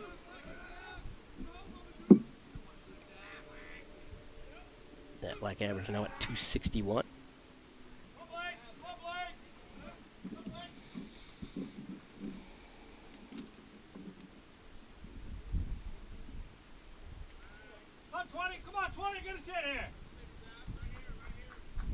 Zaplak hitting .302 against right-handed pitching this year. 2-1. Is hit in the air to center field. Should be playable for the center fielder McSwain. And it is for out number 3, but the Otters do more than their share of damage. Score 5 runs on 4 hits, excuse me. There was 1 East Bay error and 1 runner left on base, and we will head to the 5th inning with the Otters leading 5-1.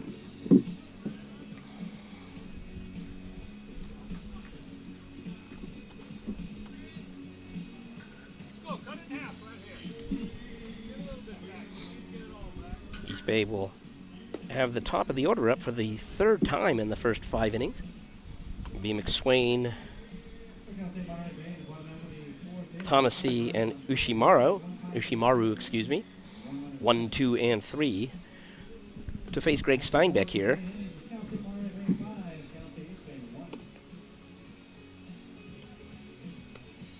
Steinbeck with 53 pitches through 4 innings, so he's still got some gas left in the tank. The Otters had to extend their bullpen last week with all the injuries to the pitching staff, so a long start by Steinbeck would be just what the doctor ordered.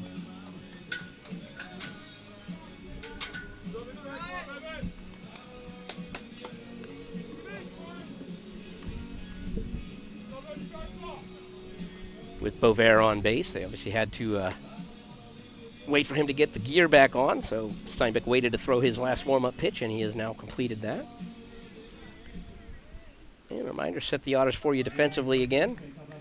Around the infield from 1st to 3rd, Morley at 1st, Zaplak at 2nd, Edwards at 3rd, and Oster at short. And the outfield from left to right, we'll get to you in just a second, as the first pitch comes into McSwain, and he takes downstairs for ball 1. From left to right around the outfield, Kyle Guerra, TJ Dove, and Kyle Dean. Bovair behind the plate. And the 1-0 pitch misses, maybe a bit low, maybe a bit outside. It's 2 balls and no strikes on the East Bay center fielder. Swings and misses at that pitch as Steinbeck working very quickly. And count gets to 2-1. McSwain singled in the first and lined out to Oster at short for the first out of the third inning. 2-1, takes just a bit inside, and it's now 3-1.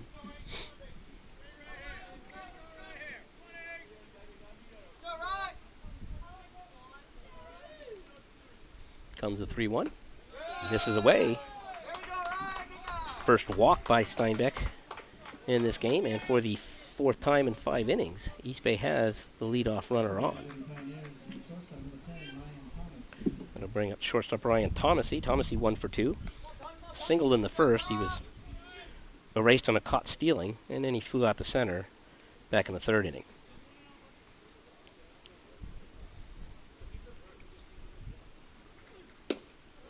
And he takes fastball for strike 1. And McSwain stole second back in the 1st inning, and then he was picked off by Steinbeck for the first out of the game. And McSwain now 6 for 6 in stolen base attempts on the season. Swing and a foul tip into Bavera's glove, and Steinbeck is heading the count 0-2.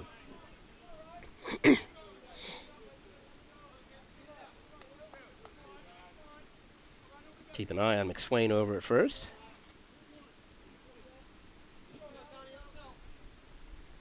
Steinbeck comes set and delivers the 0-2. Swing and a miss. He had him out front of an off-speed pitch. And the first out of the 5th inning comes courtesy of the K-Train.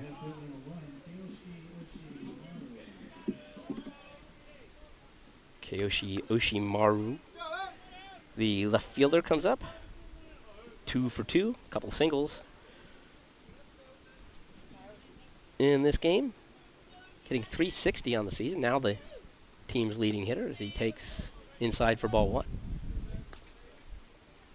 It's a relatively conservative lead for McSwain over at first base that time.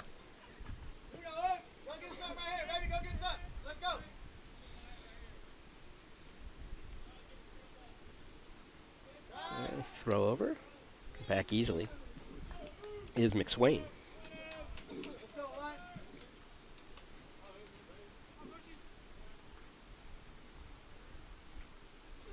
.1-0 is grounded outside of first base. Evens the count.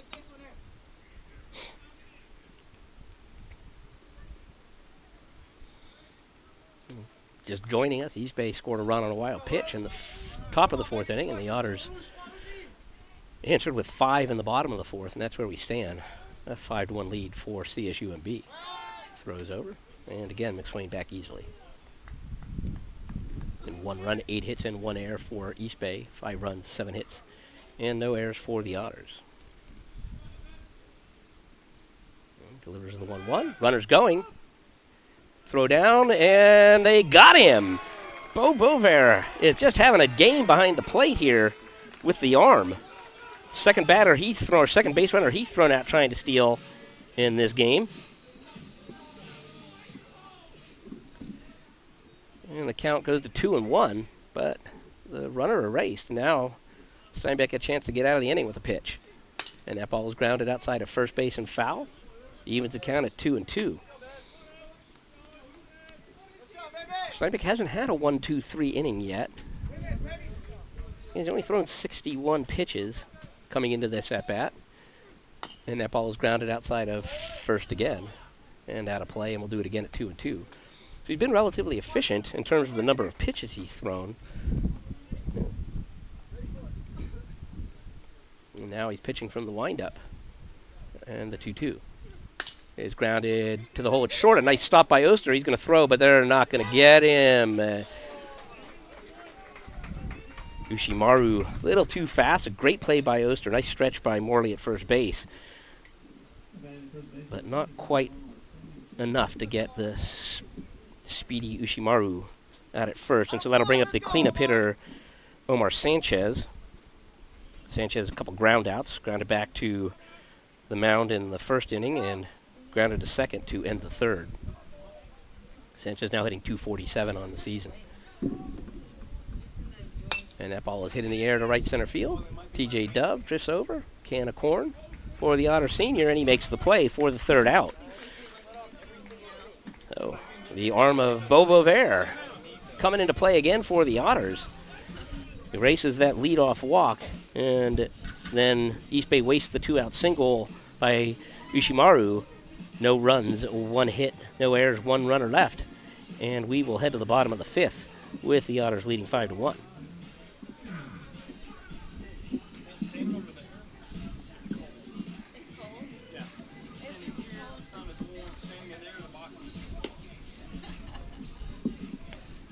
It'll be 3-4-5 coming up for the Otters in their half of the fourth inning.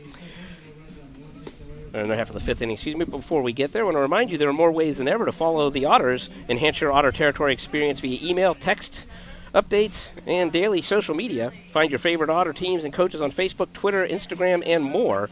It's all available at otterathletics.com/connect.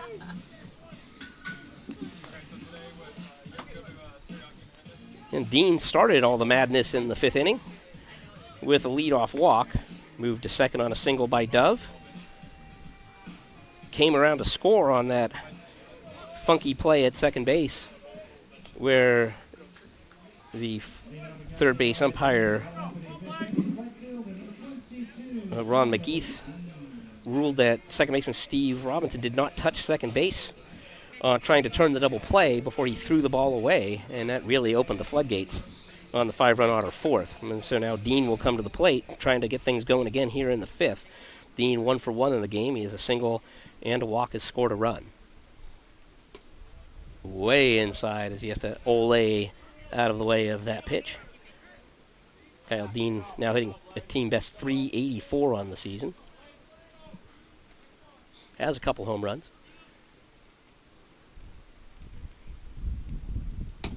Takes on the outside corner at the knees for strike one, and Dean gives a little exasperated look. I don't think he agreed with that call.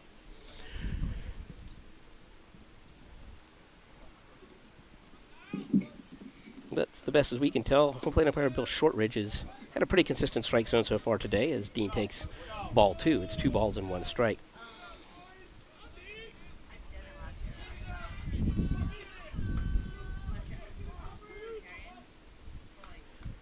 Of course, Tino working quickly, delivers the 2-1.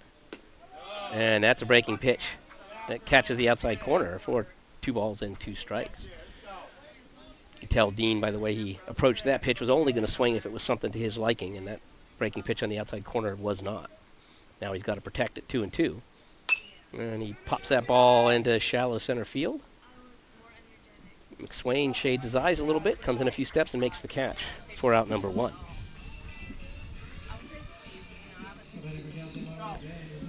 That'll be TJ Dove, 1 for 2, grounded out to third, and then singled through the left side in the fourth inning.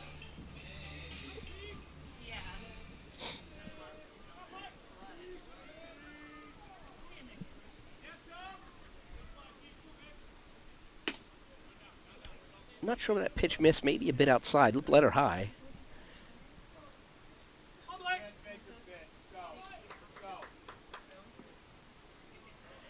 1-0 pitch on the Otter center fielder. Takes upstairs this time. It's 2 balls and no strikes. Dove now with a .266 average on the season. Has 21 hits, 1 home run, 5 doubles and a triple as well. And this is maybe a bit upstairs. 3 balls and no strikes. See if he has a green light here at 3-0. Dove with great speed, always a threat to steal a base, so we can just want him on in any way, shape, or form.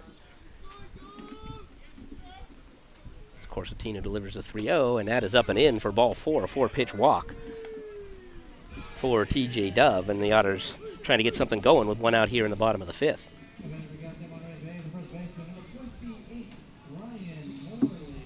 Brian Morley struck out swinging in his first at-bat, and then reached on that fielder's choice that started all the trouble in the 5-run Otter fourth. Morley leads the team with 20 RBIs.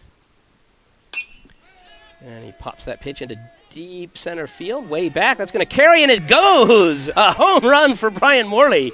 And the wind might have helped that one a little bit. Almost a straightaway center field, and that was up in the air.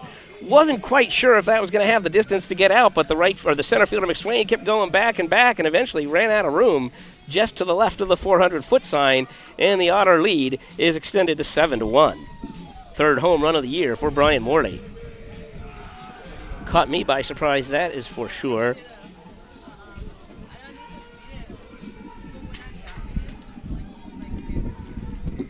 And we'll start again with one out, and Derek Edwards, the third baseman, coming up to bat.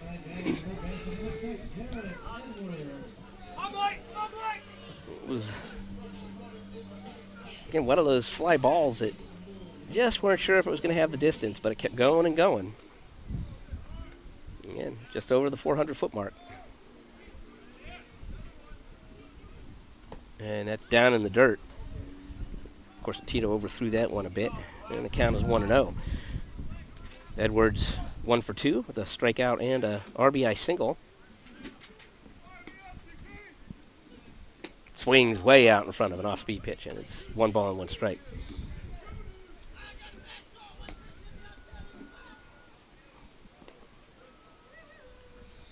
And that RBI single by Edwards is first as an Otter. Curveball dips in, and it's 1 ball and 2 strikes.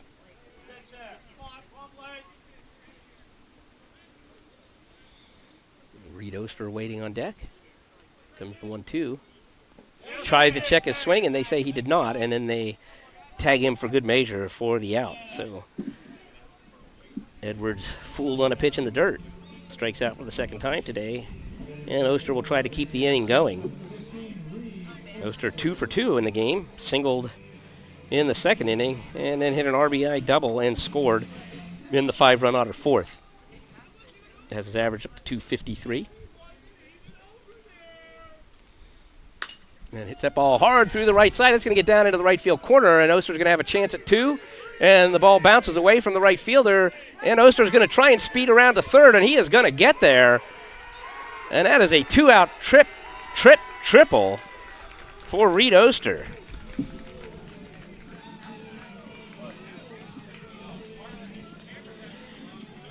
Ball made it down into the corner. And now the right fielder, Dice, is down. We're not sure exactly what's going on, but they're going to run out and take a look at him. He came up awkwardly as that ball took a funny bounce off the fence. He tried to twist and turn to get back to it, and hopefully nothing more than maybe a little tweaked ankle. He seems to be tying his shoe, and I'm looking at it. I'm going to guess that he's going to be okay, but the trainers run on out there. Coaches run on out there.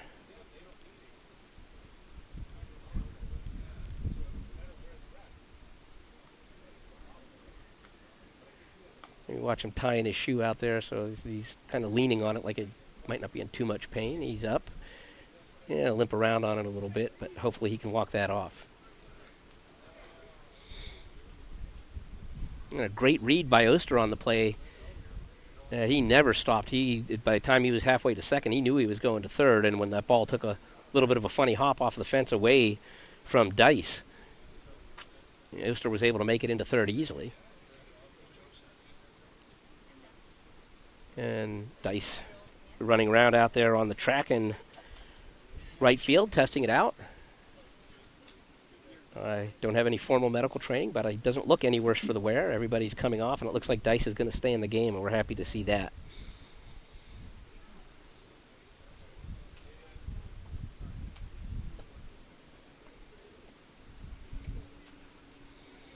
Good to see the Otter training staff getting a workout. They jog back off the field.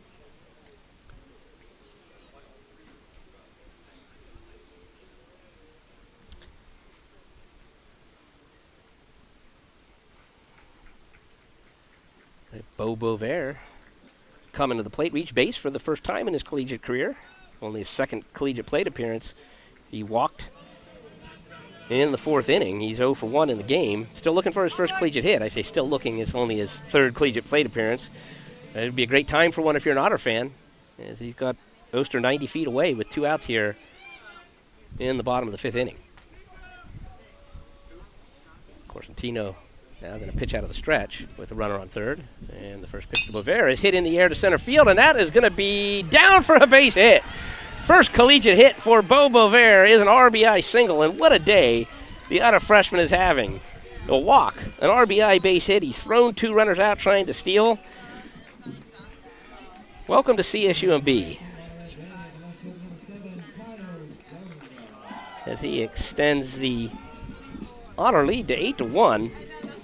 And Kyle Guerra, the number 9 hitter in the honor lineup, comes to the plate. Guerra 1 for 1 with a walk and a single in this game. He was doubled up on the interference call back in the 4th inning. And he takes a strike to start this at bat. Guerra's average sitting at 227 on the season. Guerra's gap power. He's not a guy that's going to, or very likely to hit a ball over the fence. Blazing speed, though. The 0-1. Off-speed pitch stays low and out of the strike zone. Evens the count at 1-1. They're holding Bover on at first base, but he's not really a threat to run. Guerra with good bat control. He's the kind of guy, if you had maybe a little more speed at first, you wouldn't be surprised to see them put on a play, but not here. And it pitches downstairs again. It's 2-1. Guerra just looking to get back on and get the Otters back to the top of the order. Give Coco Figueredo a chance to drive in a run. Middle infield slightly shifted over to the right. Outfield playing pretty much straight away. The 2-1 swings and misses at that pitch. It was down low and probably out of the strike zone, but it evens the count at 2-2.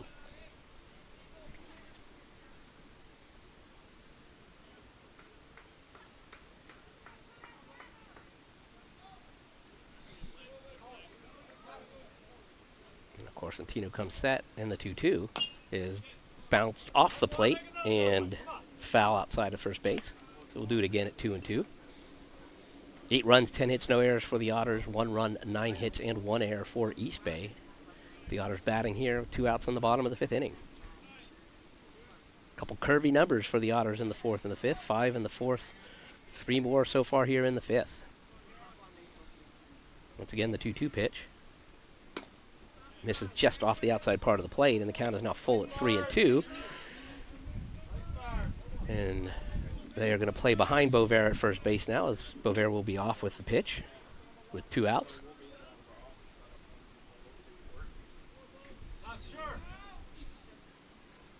Corsentino still pitching from the stretch. And the payoff pitch is outside for ball 4. And the Otters with a couple runners on, and Coco Figueredo, the designated hitter, coming up, trying to do something about that. Guerra been on base all 3 of his plate appearances. Figueredo 0 for 3 is hit into 2 double plays, and that is unusual for someone with Figueredo's speed. Now, to be fair, the second double play would not have been a double play if not for the interference call. There's no way they would have thrown him out at first base, but interference call argued by Walt White, but not particularly controversial. And the first pitch is low and away for ball 1. Figueredo now hitting .296 on the season.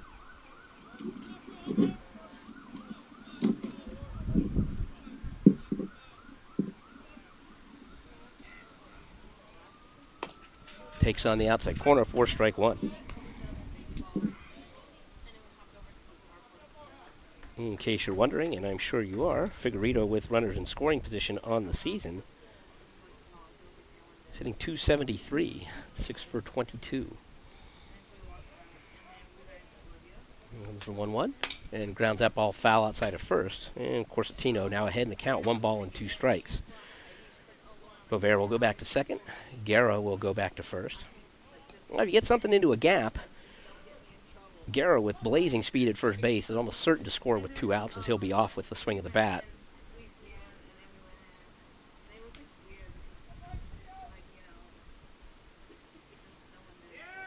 Once again, the 1-2 pitch is way outside. Figueredo able to lay off that easily, and the count goes to 2-2.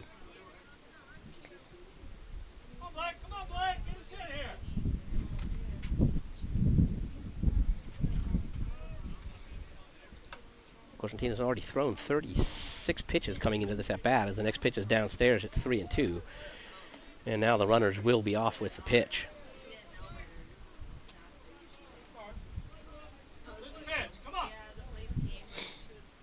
Otters already with an 8-1 lead, but really looking to break it open here. Runners will be off with the 3-2. High and away, ball 4. And Corsentino has loaded the bases for Kyle Zaplak. Head coach Mike Cummins will take a walk out to the mound.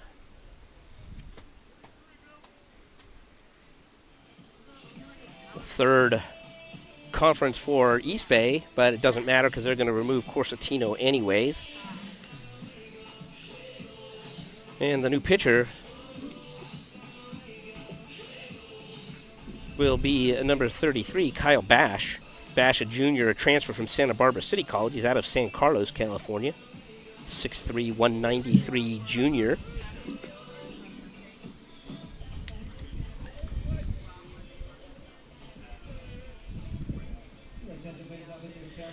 Bash will be making his 6th appearance, his 5th appearance in relief.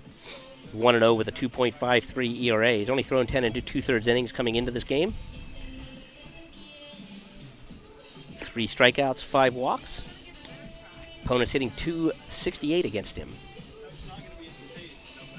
We'll have to face, again, the first team all-region second baseman, Kyle Zaplak, with the bases loaded. And great speed at second, great speed at first.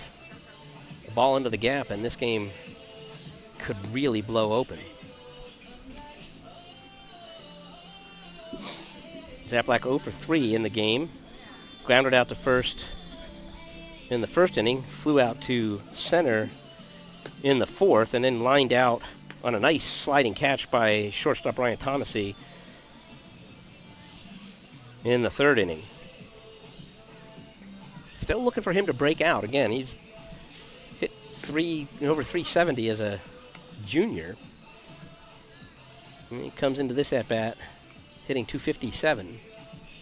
A lot of time left in the season, only about halfway through the regular season schedule. A little bit less than that, actually.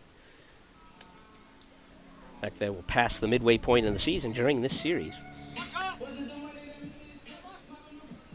Zaplak, the lefty, will face the junior righty. And for a base hit to get the Otters to double digits and really get some separation in this game.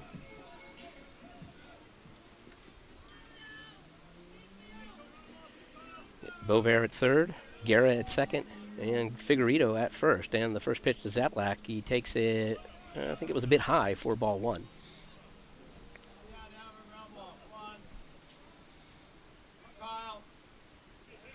And nobody being held on here.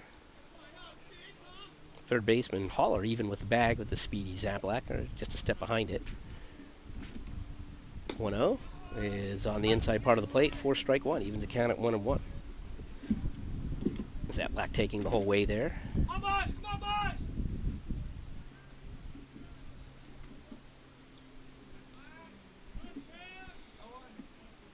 Yeah, pitches downstairs, easy take for Zaplak, and the count goes to 2-1.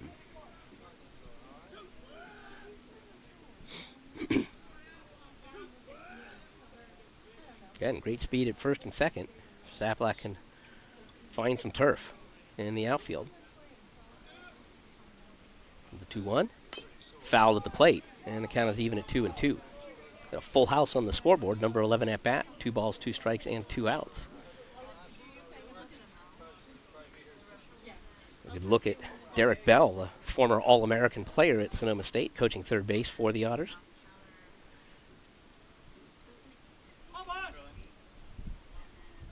And the pitcher Bash will step off. And step back on. Looking into Tell Me for the sign, gets it. And the 2-2 pitch is grounded to the second baseman. Should be an easy play, and it is. So they get out of the inning. But the 2-run home run by Brian Morley does most of the damage as the Otters score 3 times here in the 5th. And Now lead East Bay 8-1. It was the second consecutive inning, I should say, that the Otters sent all 9 batters to the plate in one inning. Kyle Dean, who led off the 4th inning and led off the 5th inning, will also lead off the 6th inning when the Otters come to bat in their half.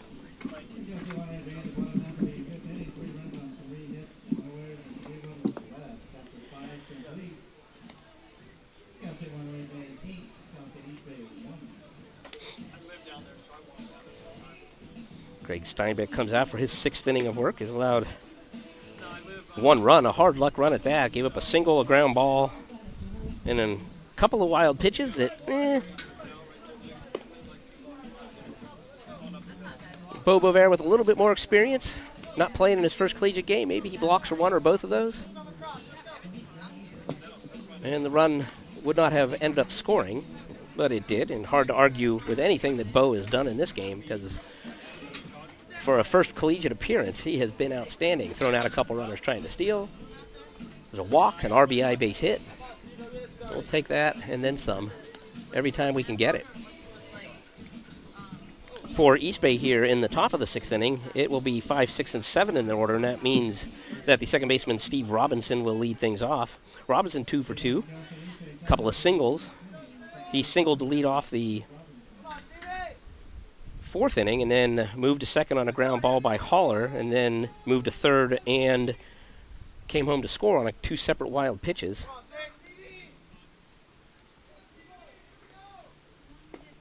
And the first pitch he takes just off the outside corner for strike 1.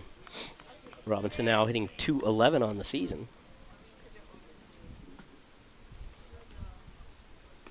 And 8 extra base hits, 7 doubles and a triple, and that ball is hit in the air to center field. Long run for Kyle Guerra, but he's able to make that almost into straightaway center field by the time he made that play. Tough son, I think, for TJ Dev. I'm not sure he saw it right off the bat, but Guerra with great wheels, able to speed over and make the catch. So it'll bring Adam Haller to the plate. Haller 0 for 2, fouled out on a nice running catch by Dean to lead off the 2nd inning, and then grounded back to the mound on what amounted to a sacrifice. It was a ground ball, but it moved Robinson into scoring position for the first out of the 4th inning. And a nice breaking pitch catches the knees in the outside corner for strike 1. Haller now hitting .289 on the season. And Haller, a senior out of Livermore and Chabot College, checks his swing on a pitch downstairs. 1 ball and 1 strike.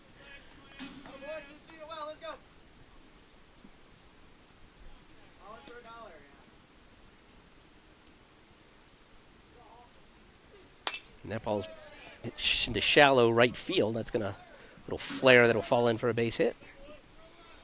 1 out single for Adam Haller. 10th hit of the game for Cal State East Bay.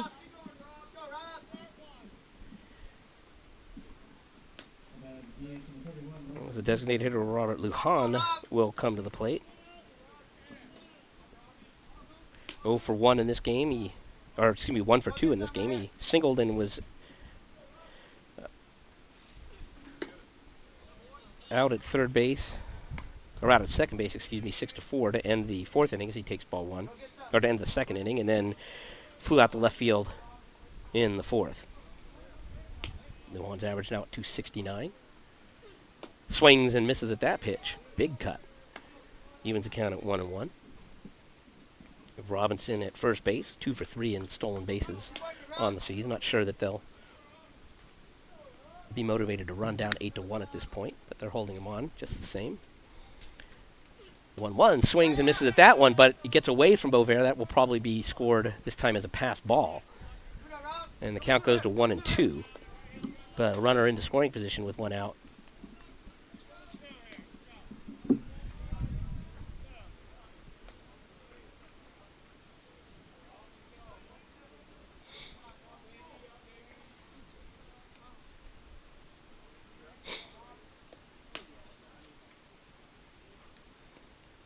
Steinbeck shakes a couple signs off, then steps off the rubber, steps back on. It gives Robinson a look back at second, but and does turn and throw. No one was covering. So just wanted to make Robinson think about it a little. Let's go, Rob. Steinbeck shakes off one sign. Likes the next one he gets. And the 1-2 pitch just misses downstairs. Good looking pitch. Good job by Lujan to take that, and the count evens at 2-2.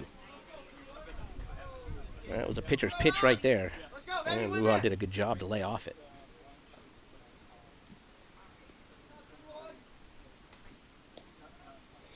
Well, Steinbeck working quickly, comes set again, and the 2-2 swings and misses, gets him to miss an off-speed pitch for out number 2.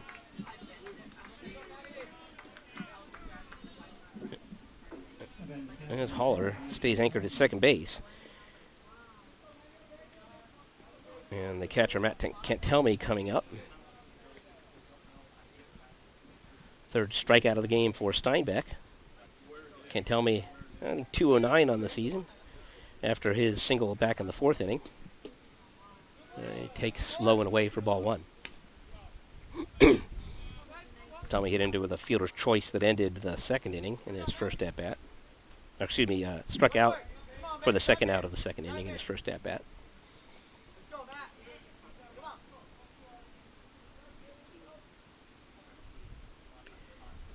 1-0 pitch is grounded right back to Steinbeck. He'll take a little run over to first base. Toss to Morley for the out. And no damage done from the 1-out single from Haller. No runs, 1 hit, no errors, 1 runner left for East Bay in the top of the 6th. Led to the bottom of the 6th with the Otters still leading 8-1. And again, it'll be the middle of the Otter order for the 3rd straight inning. This time facing Kyle Bash, the junior that came in to finish the 5th inning. I'm going to take this opportunity to remind everybody again that Otter Water Polo is home tomorrow. Across the parking lot here at the Otter Sports Complex over at the Otter Tank, they'll take on Western Water Polo Association rival Fresno Pacific University. Otters beat Fresno Pacific the first time they played each other this season, 11-9 down in Fresno. Otters have won 5 of their last 6 in the pool, looking to keep that streak going. First sprint tomorrow at the Otter Tank is scheduled for 1 p.m., and admission to all Otter Water Polo matches is free. Well, we hope to see you out there. Reminder also, the Otter baseball team will be back in action tomorrow. The Otters and Pioneers will head to Hayward for a doubleheader, games 2 and 3 of this 4-game series. First pitch out at the Pioneer Ballpark scheduled for 12 noon. And then the Otters and Pioneers return here to the Otter Sports Complex on Sunday to close the series with a single game. Again, first pitch scheduled for 12 noon. And we'd love to see you out here. And if the weather's anything like it is today, you'll want to be out here. It's absolutely perfect. It'll be Kyle Dean leading things off. Dean, Dove, and Morley, 3, 4, and 5. Heart of the Otter batting order in the 6th inning. Dean 1 for 2 in this game. Singled in the 1st, walked and scored in the 4th, and he flew out to right field in the 5th.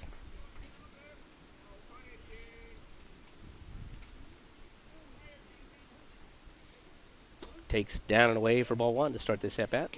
First time that he will have faced Bash in this game.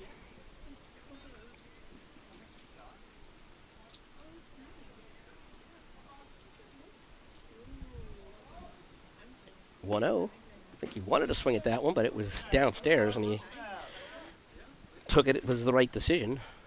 Count goes to 2-0.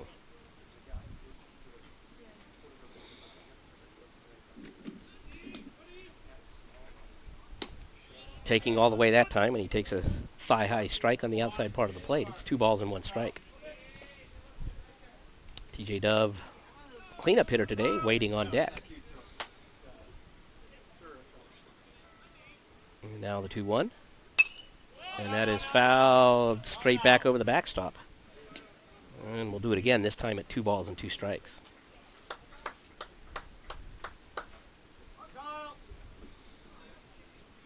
Not a lot of wind today, not a lot. I do think the wind might have helped Morley's home run back in the 5th inning over the 400-foot mark in center field. Not much of an effect otherwise today. The 2-2 pitch is low and away, and the count goes full at 3-2.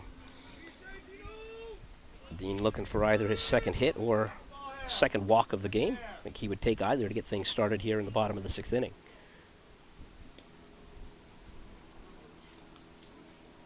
And the payoff pitch is downstairs, and it is in fact the second walk of the game for Kyle Dean. Second walk issued by Bash, and that'll bring TJ Dove to the plate with a runner on and nobody out here in the bottom of the 6th.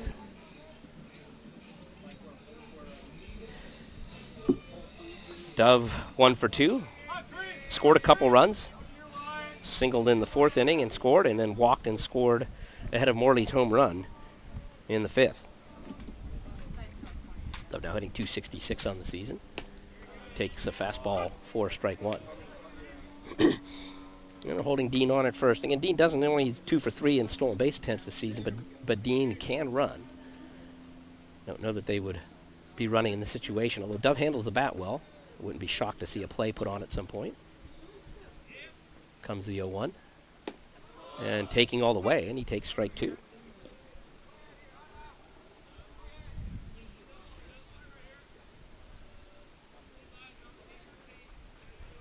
Dove, a senior out of Yuba City College. And the 0-2. Down and away, 1 ball and 2 strikes.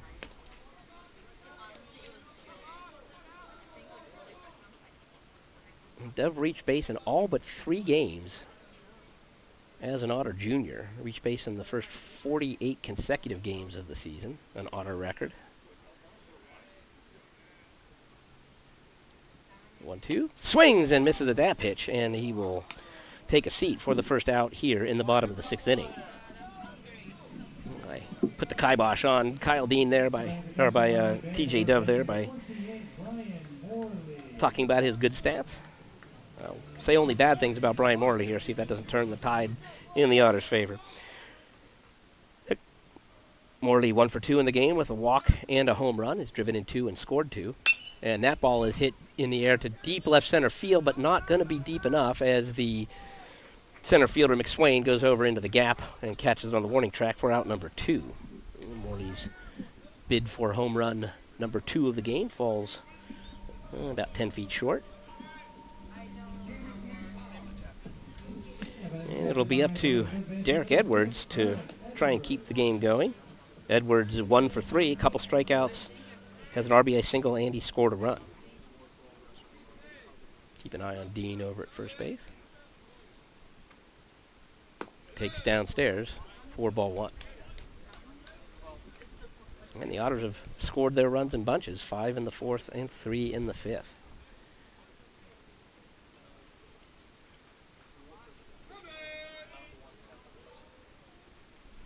Comes the 1-0. Catches the outside corner, 1 ball and 1 strike.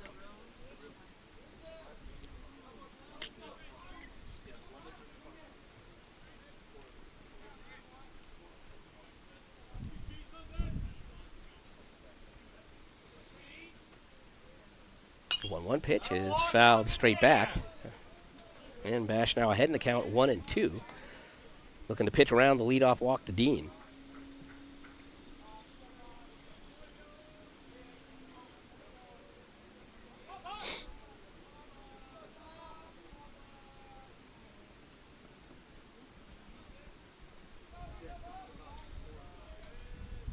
Reed Oster waiting on deck. That ball is hit in the air to right field. I think it's going to be caught just in fair territory by the right fielder Dice for out number 3. So the Otters get the leadoff walk, but nothing else. No runs, no hits, no errors. 1 runner left for the Otters in the bottom of the 6th inning. And we will head to the 7th with the Otters leading 8-1.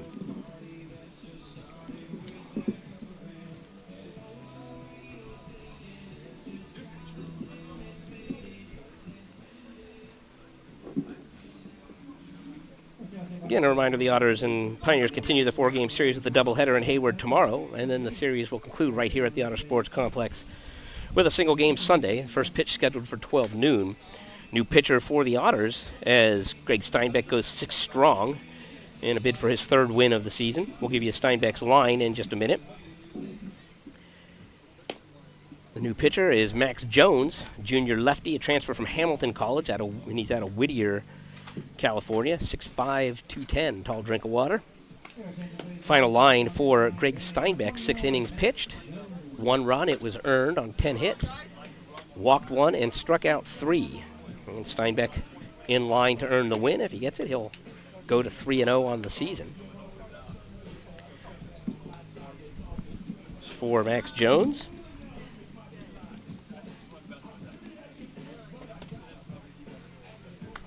On the season, he'll be making his 4th appearance, his 3rd appearance in relief. No record, a 2.57 ERA. 4 strikeouts, no walks, in 7 innings pitched. Opponents hitting just .217 against him.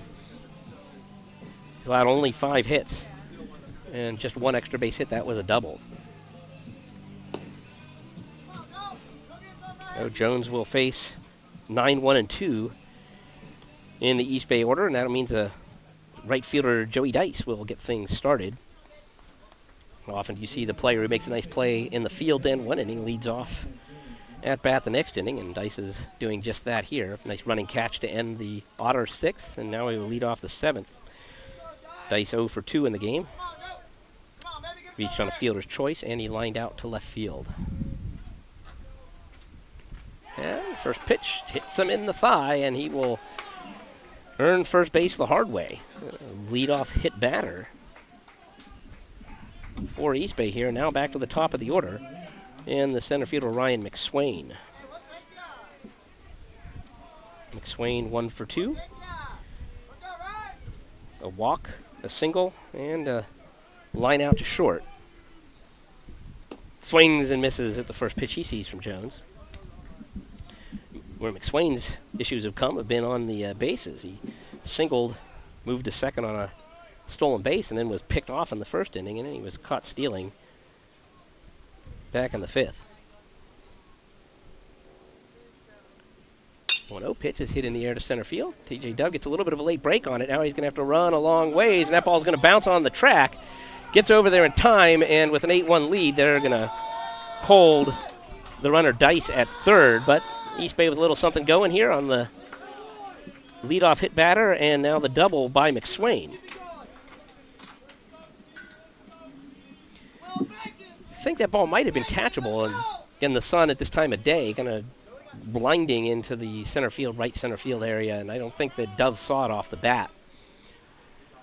Late break, and even with his speed, wasn't quite able to catch up to it, and now that'll bring up the shortstop, Ryan Thomasy, and he takes strike 1 to start this at bat. Otters playing even with the bags at the corners. Shortstop or second baseman are playing normal depth, so they'll concede the run for the out.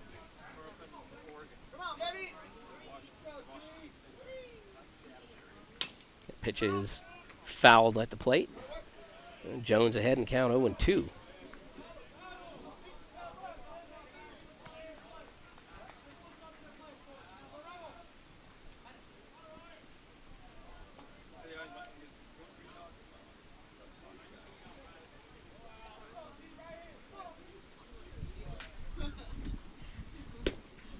Just off the outside corner. Good looking pitch, doesn't get the call. It's 1-2. These games are important for more than just the baseball standings. Otters, Cal State Monterey Bay, and the Pioneers of Cal State East Bay are engaged in the Battle of the Bays, trying to win the annual trophy of the best Bay team.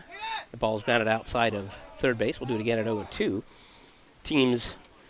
The schools earn points based on victories by the teams in the head-to-head competition. And through the winter sports season, through basketball, East Bay holding a 21-13 lead in the series. 4 points up for grabs in the 4 games here this week. Otters really could use those to get back into the race. Next pitch is popped up on the infield, but that'll drift out of play past first base. And they have the 4 points available for baseball. Otters took 3 of the 4 points available in softball to start the spring.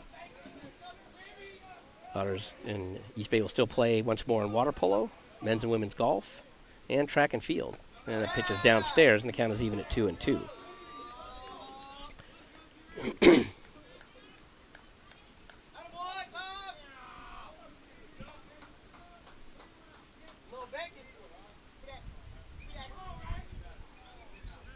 We got Dice at third, McSwain at second, and the pitch is grounded to third.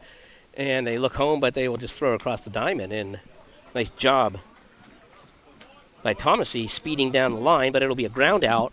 They do keep the runner at second, but a run comes around to score on the RBI ground out by Thomasy.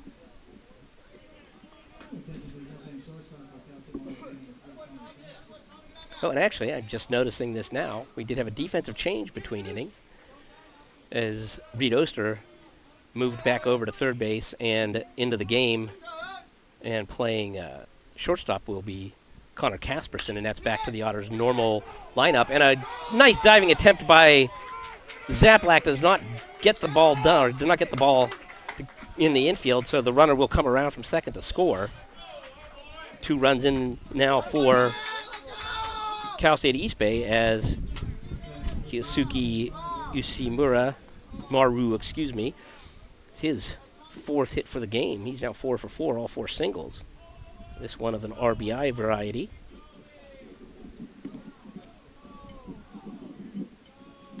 And they have a runner on first with 1 out, and the lead is now 3-5. That ball gets through. I barely have time to say it before the first baseman Sanchez singles through the left side. And so East Bay now with a little something cooking. They've cut a couple runs off the lead and have 2 runners on with just 1 out here.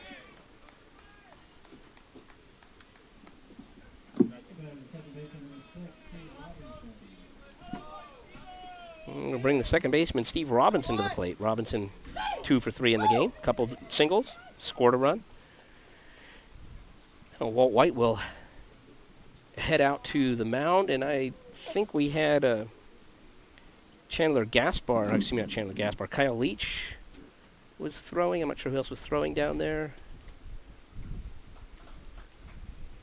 A little bit of action in the Otter pen. See who's up now.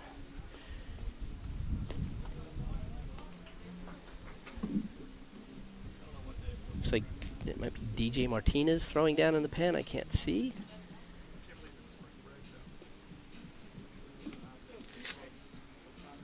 As Bill Shortridge, the home plate umpire, will go break up the Otter coffee clutch at the mound.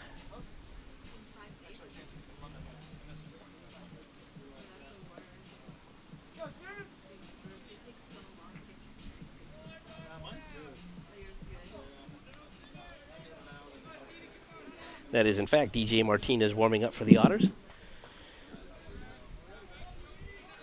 As the second baseman Robinson steps back in with runners on first and second and 1 out. 2 runs already in here for East Bay in the top of the 7th inning. Ball's grounded to first. Morley will go to first or second for 1. They'll throw back to first. Do not get him. Good job hustling down the line by Robinson to avoid the inning-ending double play. But the Otters do get 1 out as Morley goes to Casperson at second base for out number 2. Again, 1-6 or 3-6 if you're scoring with us at home for the second out. Yoshimaru, the runner on second, moves down to third. And the third baseman, Adam Haller, comes to the plate now, looking to keep the thing alive here for East Bay in the 7th inning. Haller 1 for 3 in the game with a single. Takes strike 1. Fouled out to right field on a nice running catch by Dean back in the 2nd inning, and then grounded back to the mound in the 4th.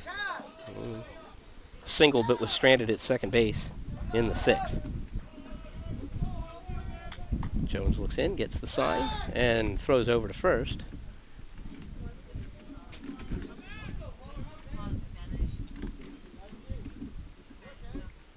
Three hits for East Bay so far in this inning, 2 runs coming off of those. And he all started with a hit batter. First pitch of the inning. Comes the 0-1. Checks his swing and a ball in the dirt. Good job by Bovair to knock that one down and keep it in front of him, so the runners have to hold as the count goes to 1-1.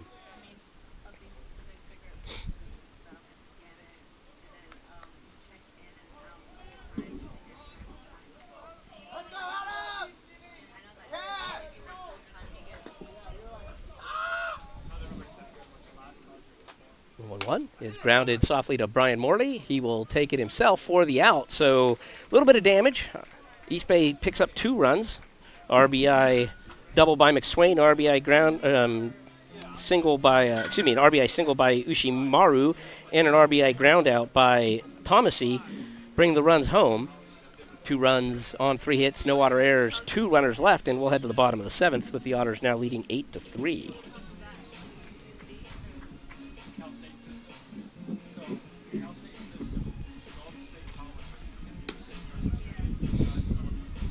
For the Otters, it'll be Oster, Bovair, and Guerra, 7, 8, 9 in the order. Oster actually working on something unique. He's working on a natural cycle. Cycles are rare enough as they are. A natural cycle even more rare. That's getting them in order. And Oster singled in the 2nd inning. Doubled in the 4th inning and tripled in the 5th.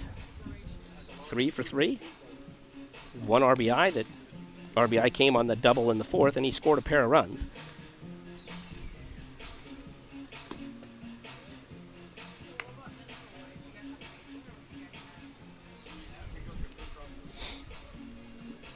A new pitcher in for Cal State East Bay. And the new pitcher will be Matt Wanarovich, junior out of Yorba Linda and Golden West College. One of my all-time favorite stories involves Matt Wanarovich's dad. Corey Wanarovich played Cal State Dominguez Hills back in the day. Actually started out as the bullpen catcher at Cal State Dominguez Hills. Due to some injuries, he ended up getting to play and played in the outfield, and actually played very well enough to be an all-CCAA performer. We'll finish that story in just a minute as Oster steps in to face Wanarovich. And he takes an off-speed pitch just off the plate for ball 1. Well, as it turned out, he ended up getting drafted. So he went from bullpen catcher, got drafted by the Angels, played a year in the Angels organization. So from college bullpen catcher to a pro baseball career, you can't ask for much more than that. The 1-1 pitch is in the dirt. It's 2-0. Corey Wanarovich, I worked at Cal State Dominguez Hills back in those days, and he was a really good kid on top of being a good baseball player. He's the exact kind of guy you want on your team. Was willing to accept his role, and when he needed to step in, he was ready to step in and did the job. Now the 2-0 pitch is up and away. It's 3 balls and no strikes. And Otters leading 8-3 here in the bottom of the 7th inning. Just looking for base runners. Get things started again here after a 5-run 4th and a 3-run 5th. And that pitch at the knees for strike 1. Those pitches sometimes, the strike zone expands just a little bit at 3-0. Again, Bill Shortridge, our home plate umpire, has had a pretty consistent strike zone today, so it's hard to complain about that. And the 3-1 is downstairs this time, ball 4. And a leadoff walk for Reed Oster. So if the cycle is going to come for Reed Oster, it will come in a different at-bat. And Bo Bovair, hoping to continue his Cinderella story to start his career, first career collegiate appearance, I should say, for Bovair. 1 for 2 with a walk and an RBI single. Thrown a couple of runners out. Shows bunt and does get the bunt down. It's a good one. And they're going to have to toss to first so they get him. And a sacrifice for Bo Bovair, and just a nice job. And you can't say enough about the job that he has done today in his first collegiate appearance. 3-4 if you're scoring with us at home on the sacrifice bunt by Bo Bovair. And Oster down into scoring position for the left fielder Kyle Guerra.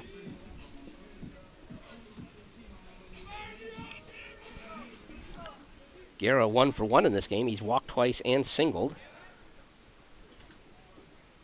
I think 227 on the season. Takes low and away for ball 1.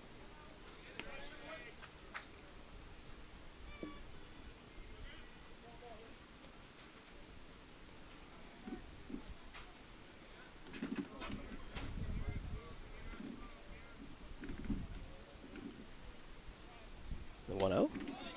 Taking all the way. Off-speed pitch over for a strike. 1 ball and 1 strike. Didn't give you the line on Matt Wojnarowicz. He's making his 7th appearance, all in relief. 6.00 ERA, 9 strikeouts and 2 walks in 9 innings. 1-1 is lined softly to the shortstop who was playing up the middle. And they're going to, yeah, so they're going to call catcher's interference. I thought I heard that off of the bat. And so Guerra's bat hit the catcher's glove on the backswing.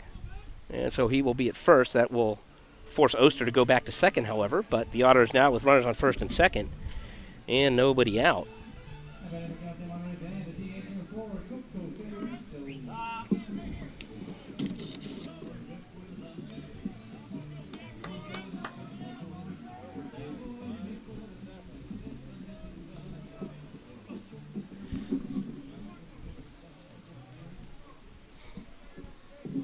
So that'll bring Coco Figueredo to the plate, the leadoff hitter, looking for his first hit of the day. He's 0 for 3 with a walk. Takes an off-speed pitch on the knees in the outside part of the plate for strike 1. Greg, did we win the first game? I believe so,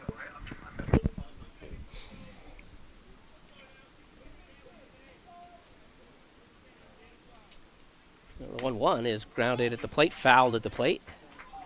Bill Shortridge, the home plate umpire, calls that foul right away. I think it might have come off of Figueredo's foot. He didn't move at all, so he knew it was a foul ball. And the count is now 0-2. And 1 out in the inning. Leadoff walk by Oster, sacrificed by Bover, and then Guerra reached on the catcher's interference.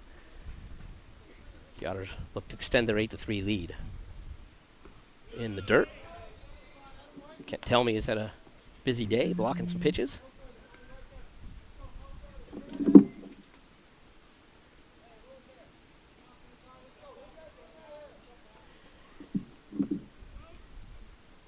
And we'll do it again at 1 ball and 2 strikes. Oster at second, Guerra at first, with 1 out. On the 1-2 pitch. Upstairs, easy take for Guerra. Count is even at 2-2. Oster with decent speed at second base. He's not the fastest runner, but he's certainly not slow by any stretch of the imagination. And Guerra with blazing speed at first. Figueredo with good gap power. The chance to score 2 if he can get a ball to the fence. And the 2-2 pitch in the dirt. Guerra was cocked and ready to swing at that one, but the pitch was low and away. And it was an easy take, and now the count is full at 3-2. Take a look, see if the Otters have some kind of a play on 3-2 and 1 out. With Figueredo, who handles the bat well at the plate. And the payoff pitch. Runners are going, and that ball is fouled down into the right field corner, so we'll do it again at 3-2.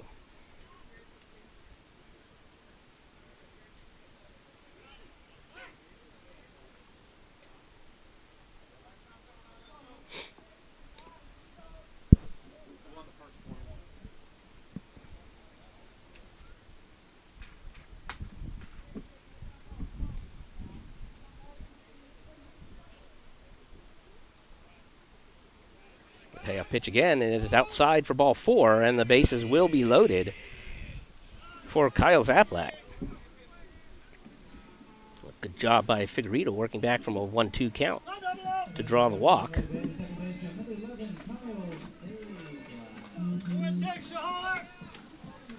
Base is loaded.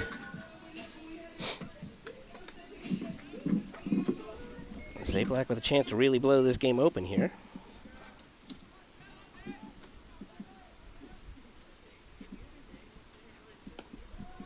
And he takes a strike to start the at-bat.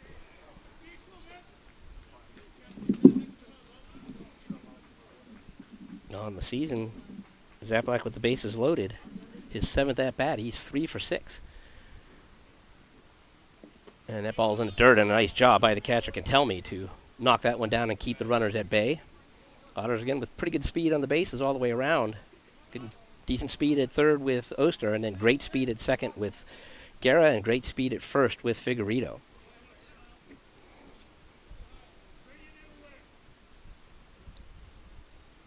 Well, 1 pitch is fouled at the plate. And the count is now 1 ball and 2 strikes.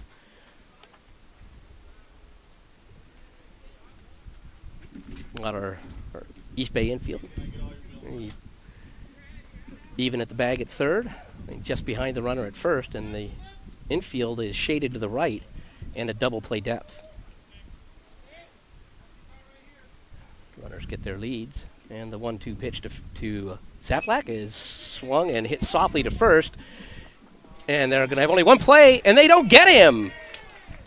The first baseman, Sanchez, hesitated. He thought about going home, but Oster got a great jump, and they didn't think they were going to have him, and by the time they threw the ball back to first, Zaplak, with his great speed, just beat it out. Call that an infield single for Kyle Zaplak on a little bit of a gift, as Sanchez just didn't know what to do with the ball, and the Otters get one of the 2 runs they gave up in the top of the 7th inning back, and they still have the bases loaded with just 1 out, and their best hitter, Kyle Dean, at the plate.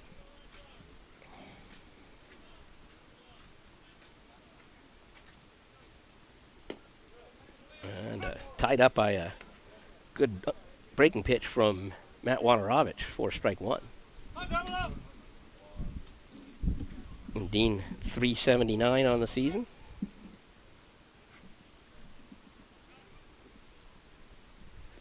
And that pitch is in the dirt and away, and everybody's going to move up 90 feet. And then they throw the ball away, threw it too casually, trying to get Guerra at the plate, and the catcher can tell me hit Guerra with the ball as he was just kind of tossed it back to the pitcher, and the ball squirted away, and that allowed everybody to move up 90 more feet, so the Otters scored 2 runs on the wild pitch. Zaplak motors all the way over to third base, and just like that, the Otter lead now 11-3.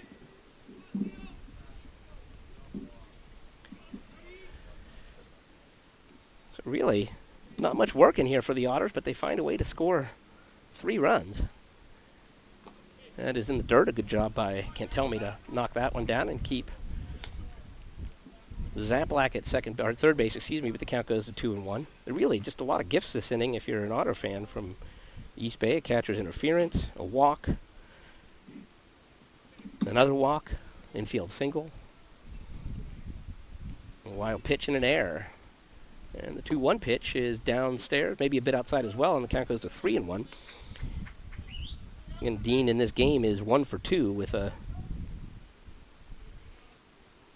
single and a fly out. Walked a couple times. And the 3-1 is in the dirt again, and he'll take his 3rd walk of the game. And that'll bring up the cleanup hitter, TJ Dove.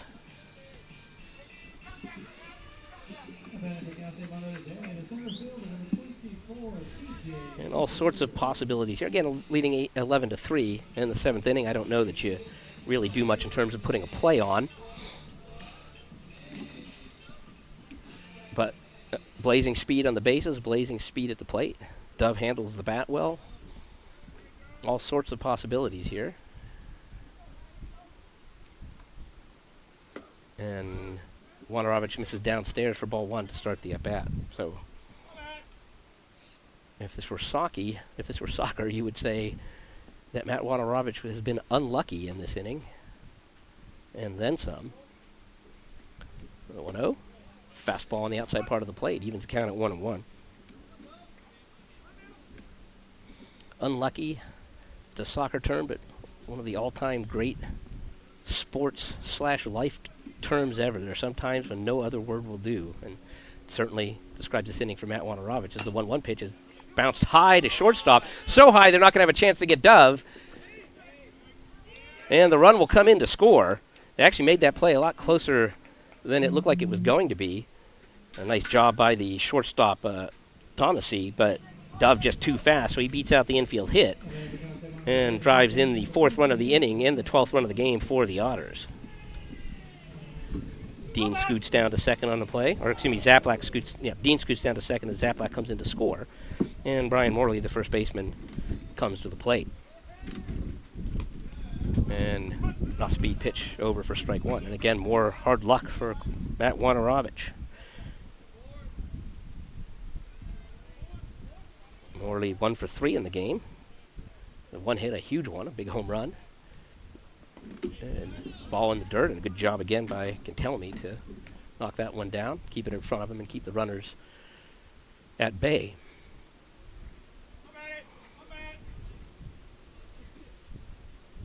Morley now hitting .361, 3 home runs, 22 RBIs on the season. The 3 home runs and 22 RBIs both lead the team. Comes the 1-1 pitch. Low and inside. It's 2 balls and 1 strike. Otter softball team in action down in San Bernardino, playing a 4-game set against number 20 ranked Cal State San Bernardino. Otters won game 1 of today's doubleheader 4-1, and they are currently in action in game 2. Comes the 2-1 pitch. Right letter high, maybe just a bit inside, and the count goes to 3-1. And great speed on the bases with Dean at second and Dove at first, and good power at the plate with Morley. And the 3-1 is hit in the air and out of play down the right field line. So the count goes full at 3-2. We'll see if the runners are off with the pitch, even though it is a 3-2 count. And Morley is a potential strikeout victim, so probably not inclined to run, especially up 12-3. We'll see what the Otters have in store here as the 3-2 pitch comes in. Checks his swing. They say he went. And that is a strikeout and out number 2. And it was a call that the Otters maybe could have got but didn't get. From my angle, and I had a pretty good angle of it from our broadcast position, it looked like he might have held up, but didn't get that call. And now it'll be up to Connor Casperson, his first at-bat of the game. Casperson came in as a defensive replacement in the top of the 7th inning. He's hitting .227 on the season, 15 hits and 66 at-bats. 2 doubles are his only extra base hits. Trying to keep this inning going. Put another, well, the Otters have a crooked number on the board again in the 7th. Trying to put a different crooked number on the board as he takes a fastball on the outside part of the plate for strike 1. All 12 Otter runs have come in 3 big innings. 5 in the 4th, 3 in the 5th, and 4 here in the 7th. East Bay scored 1 in the 4th and then 2 in the top of the 7th. And that's how we got to the 12-3 score here in the bottom of the 7th inning.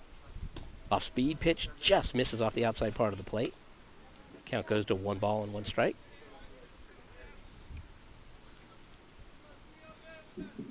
And Casperson, a senior out of Pleasanton, transfer from Mission College.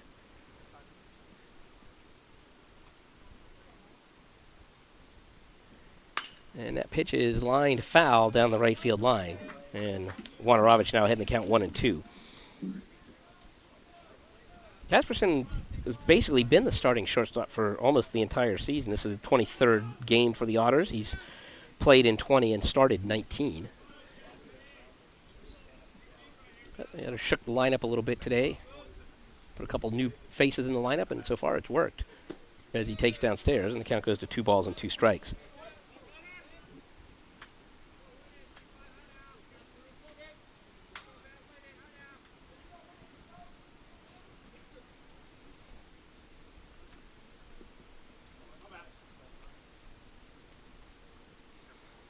Comes the 2-2 pitch.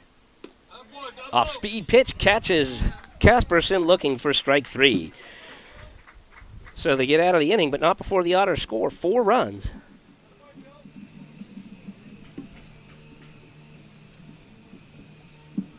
They leave 2, but they'll head to the top of the 8th inning, leading 12-3.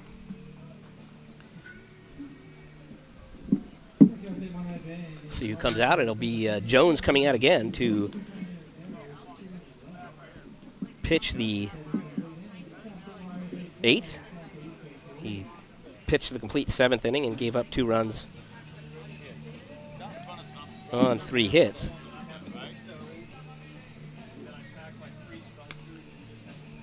Looking around the field, no other changes for the Otters here.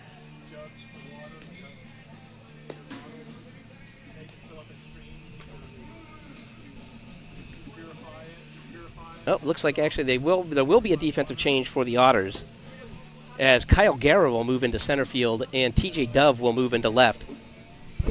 Let Josh know of the defensive change. Guerra in center, yeah, because they don't always see that.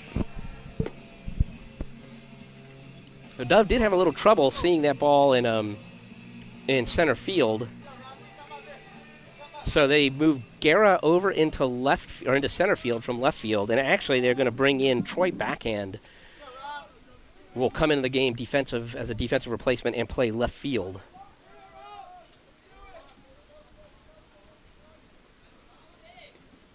First pitch from Jones is off-speed pitch on the outside part of the plate for strike one.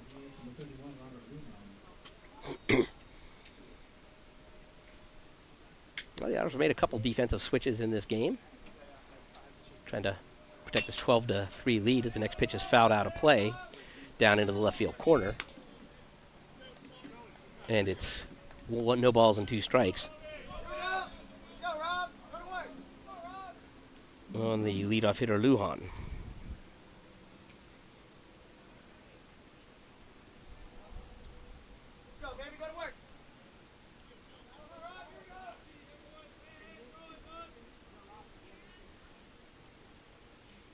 Now the 0-2 pitch is in the dirt, all the way to the backstop.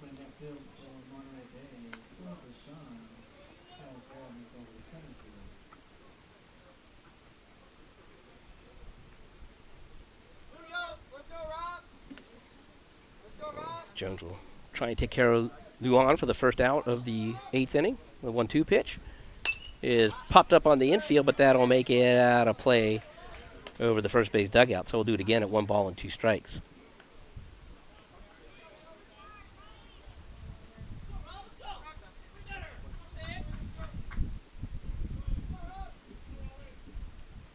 And the 1-2, swing and a miss, strike 3. And Max Jones strikes out the designated hitter, Robert Lujan, for out number 1 here in the 8th inning. Matt Cantelme, the catcher, been busy behind the plate today, done a good job blocking a lot of pitches. And he's 1 for 3 as a hitter. Struck out in the 2nd, singled in the 4th, and grounded back to the mound in the 6th. And he hits this ball, big ride to center field, but a nice job by Kyle Guerra. Catches that ball a step ahead of the warning track for out number 2. So he gave it a bit of a ride, not quite as good of a ride as Brian Morley gave it a couple innings ago. And Guerra able to track that ball down for the 2nd out here of the 8th inning. We'll bring up the number 9 hitter, Joey Dice. Dice 0 for 2 in the game. He was hit by a pitch leading off the 7th inning and came around to score on the on the ground out by Thomasy, and he takes ball 1 to start this at bat.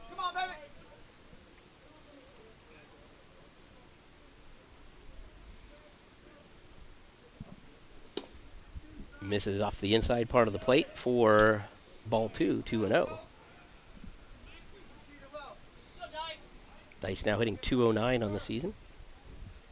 Scored 12 runs, has driven in 17, has 1 homer. And he takes downstairs, and he's quickly ahead at 3-0. Top of the order, due up for East Bay after Dice. Center fielder Ryan McSwain, hoping to get a chance this inning. 3-0. Takes a get-me-over strike, and the count goes to 3-1.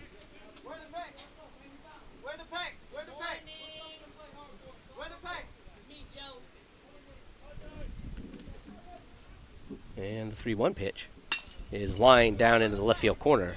Well foul, and the count goes full at 3-2.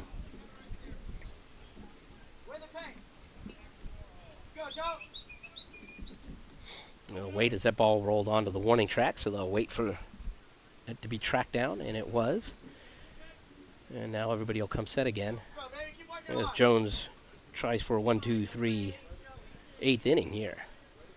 And the payoff pitch to Dice is downstairs, ball 4, and a 2-out walk to the Pioneer right fielder. Again, that'll bring us back to the top of the order in the center fielder, Ryan McSwain. McSwain, 2 for 3 in this game.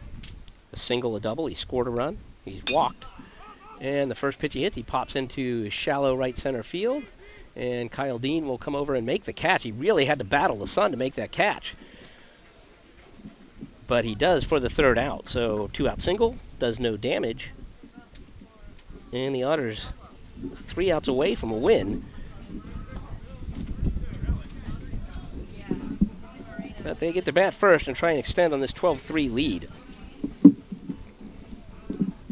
Do want to take a moment to recognize the hardworking folks who helped bring you today's game. Production and engineering staff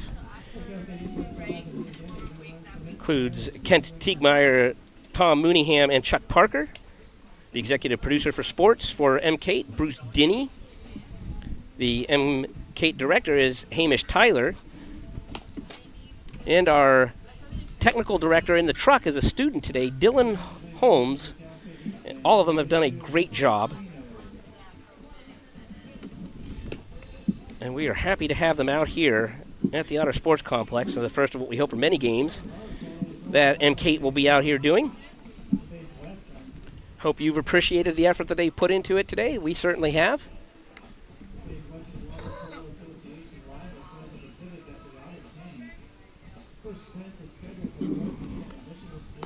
We have a new pitcher coming in for East Bay here to start the bottom of the 8th inning. It'll be senior Michael Espino.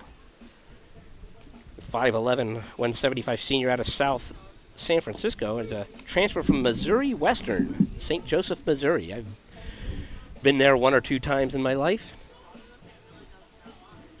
If you ever find yourself in St. Joseph's, Missouri, and I don't know if the restaurant is still there or not, but there is a Cajun restaurant called Boudreaux's.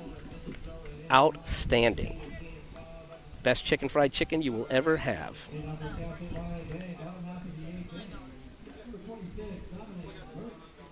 So a pinch hitter for the Otters here, leading off the bottom of the 8th inning. It'll be Dominic Burke. We'll be batting for in Connor Casperson's spot, it looks like. And he'll take down low for ball 1 to start the at-bat.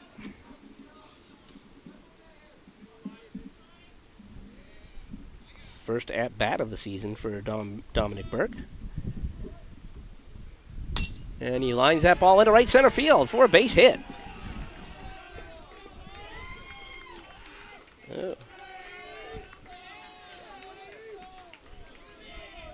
Burke is a junior. He's a transfer from College of Marin and becomes the 3rd Otter to get their first college hit in this game. One of those, the batter now, Bo Bovair.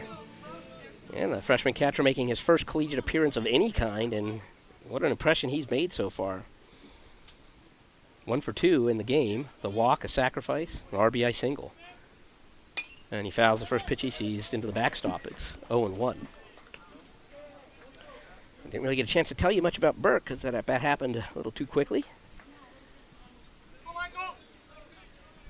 But he came in and did the job. And now Bovair tried to keep things going.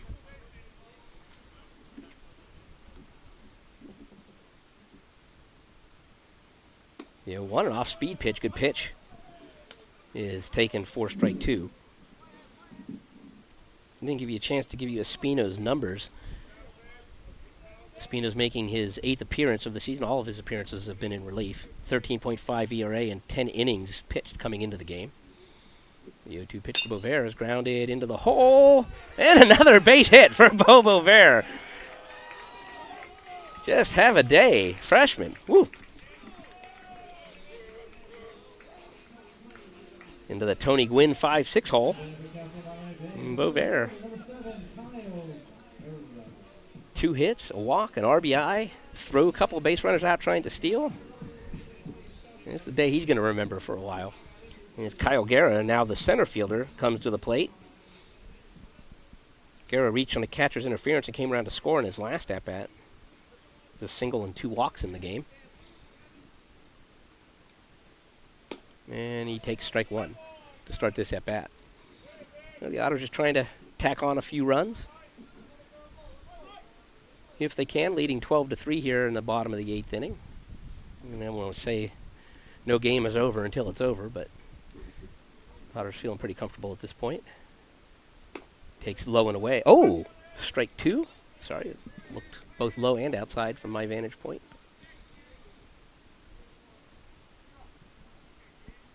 Espino gets the call there. Now he's ahead 0-2 on Guerra.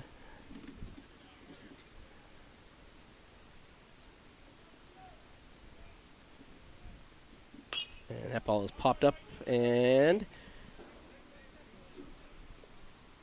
can't tell me. Gives a run over there, but it gets over the fence by the Otter dugout.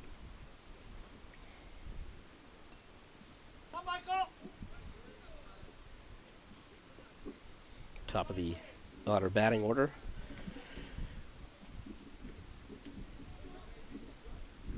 coming up after Guerra. And the 0-2 pitch. Checks his swing, and ball misses outside. It's 1 ball and 2 strikes. So Burke can run at second base. Bovera can, not really much of a threat to run at first. And up 12-3, you're pretty much going to play station to station unless you can score easily at this point with no outs here in the bottom of the 8th inning. The 1-2 pitch is hit in the air to left or right center field, excuse me. Center fielder McSwain makes the catch and throws in, but Burke able to get over to third base easily. So a productive out for Guerra, who moves Burke over to third. Bovera stays at first base, and Coco Figueredo comes up. Figueredo still looking for his first hit on the day. He's walked a couple times, scored a run. Hitting .296 on the season.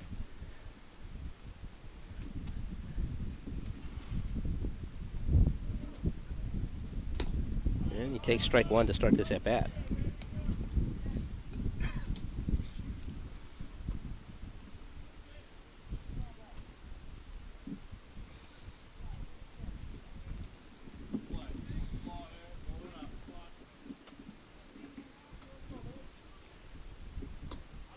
Takes on the inside part of the plate for strike 2.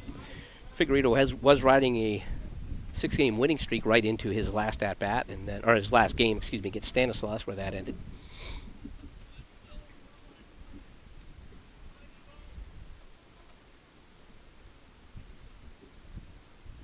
Now the 0-2 takes upstairs, 1 ball and 2 strikes.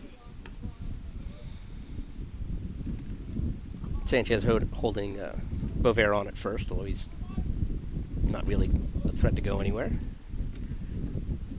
Probably more for a double play situation to keep that in order.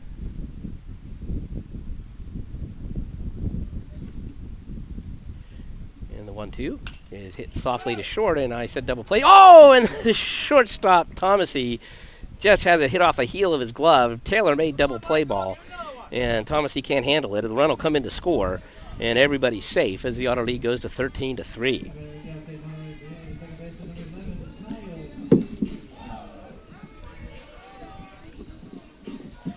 Ryan Thomasy wishes he had that one back. That was a tailor-made 6-4-3 double play, and he off of the turf. I'm not sure. He just didn't see it into his glove. Ended up hitting off the heel and bouncing away, and everybody's safe, and that gives Zaplak a chance to come up with 1 out and 2 runners on. And he takes strike at the knees.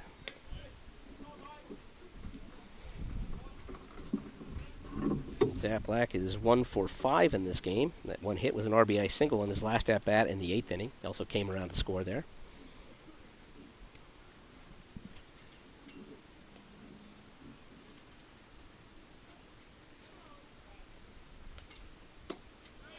Inside, maybe a bit low as well. And they evens the count at 1-1. Not a bad pitch. Good job by Zaplak to take it.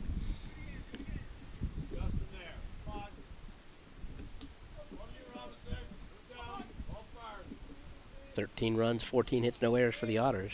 3 runs, 13 hits, and 4 errors for East Bay. 1 out here in the bottom of the 8th, and that is in the dirt.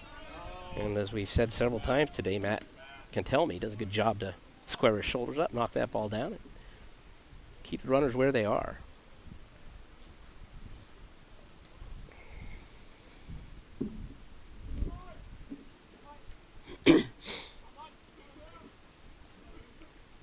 Zaplak checking with the home plate umpire on the count, and it is indeed 2-1. And the pitch. And he pops that one over the backstop, and the count is now even at 2 balls and 2 strikes. Again, this is the first of a 4-game series. Continues with a doubleheader tomorrow in Hayward at Pioneer Field. And then returns here to finish with a single game on Sunday afternoon, and we certainly hope to see you out here for that one.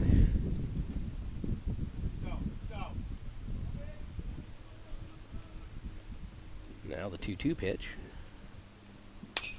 Lined into right field, a base hit, and they'll hold Bovera at third base, I'm sure. Oh, and the Figueredo was not looking, and now he's going to get caught up. And if they're smart, they will have Bovair get out. I'm not sure what they were thinking there, because you would have rather in that situation had Bovair get out and have Figueredo on third base. That was the freshman not used to being on base, Bovair not realizing that he needed to run in that situation. And so Figueredo out on the play. Good situational baseball there by the Otters.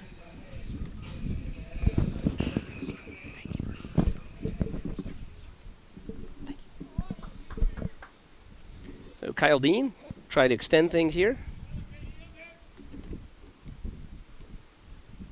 Swings way out in front of an off-speed pitch, and it's 0-1.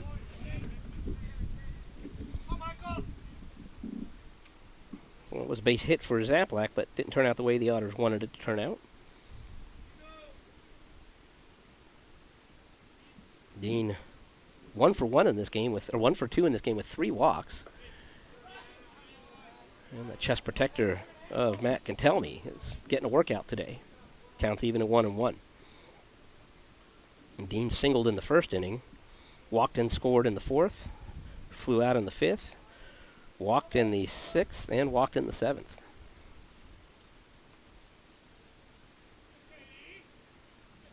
And 1-1 is up and out.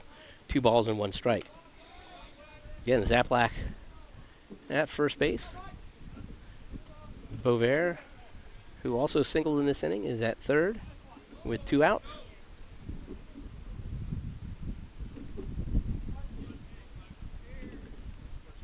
And the 2-1 pitch. In the dirt again. And this one is going to get away, and it'll get far enough away that Bovair will score standing up. Zaplak down to second. Count goes to 3-1 in the Otter lead. It is now 14-3.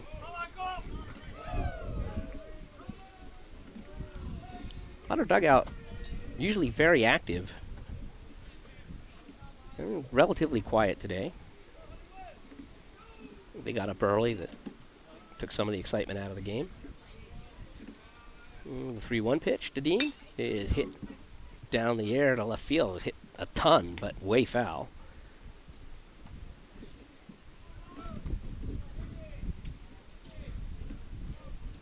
So we'll do it again with a full count this time.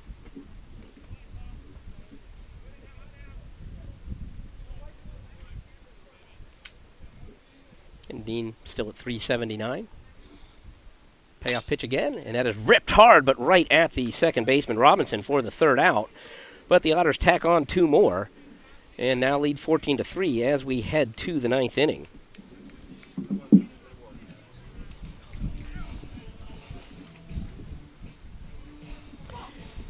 And if you're a student in Monterey County, you want to learn more about digital production, or if you have digital content from a Monterey County school, MCAET wants to hear from you. Through the school's arts department, students in Monterey County have access to MCAET's production facilities, camera and recording equipment, soundstage, green room, and mobile digital media studio.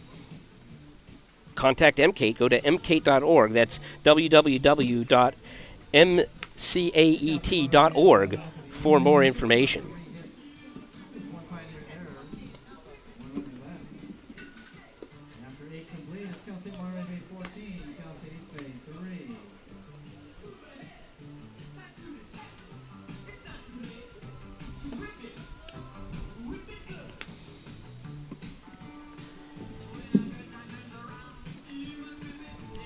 I want to take this last opportunity again to remind you not only of the Otter baseball team back in action on Sunday right here against Cal State East Bay, but the Otter water polo team in action on Saturday. It's tomorrow afternoon at 1 p.m. against Fresno Pacific.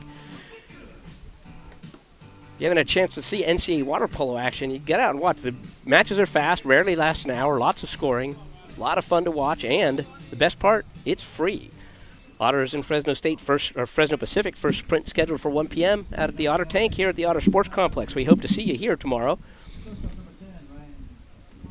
And leading off for East Bay here in the 9th inning will be the shortstop Ryan Thomasy, the number 2 hitter in the Pioneer lineup. And he pops the first pitch straight up as Jones comes out for the 3rd inning of work. Long run for everybody. And Bovair makes a sliding catch in front of the East Bay dugout. And what can't this kid do? Holy cow.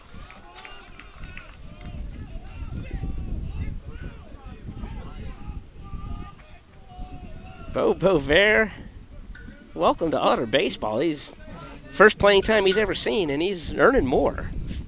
Nothing he hasn't done right today, almost. It'll bring up the left fielder, Ishimaru, who fouls the first pitch he sees off. He's had a bit of a day himself. 4 for 4 with 4 singles. This is average up to 377. That leads the Pioneers.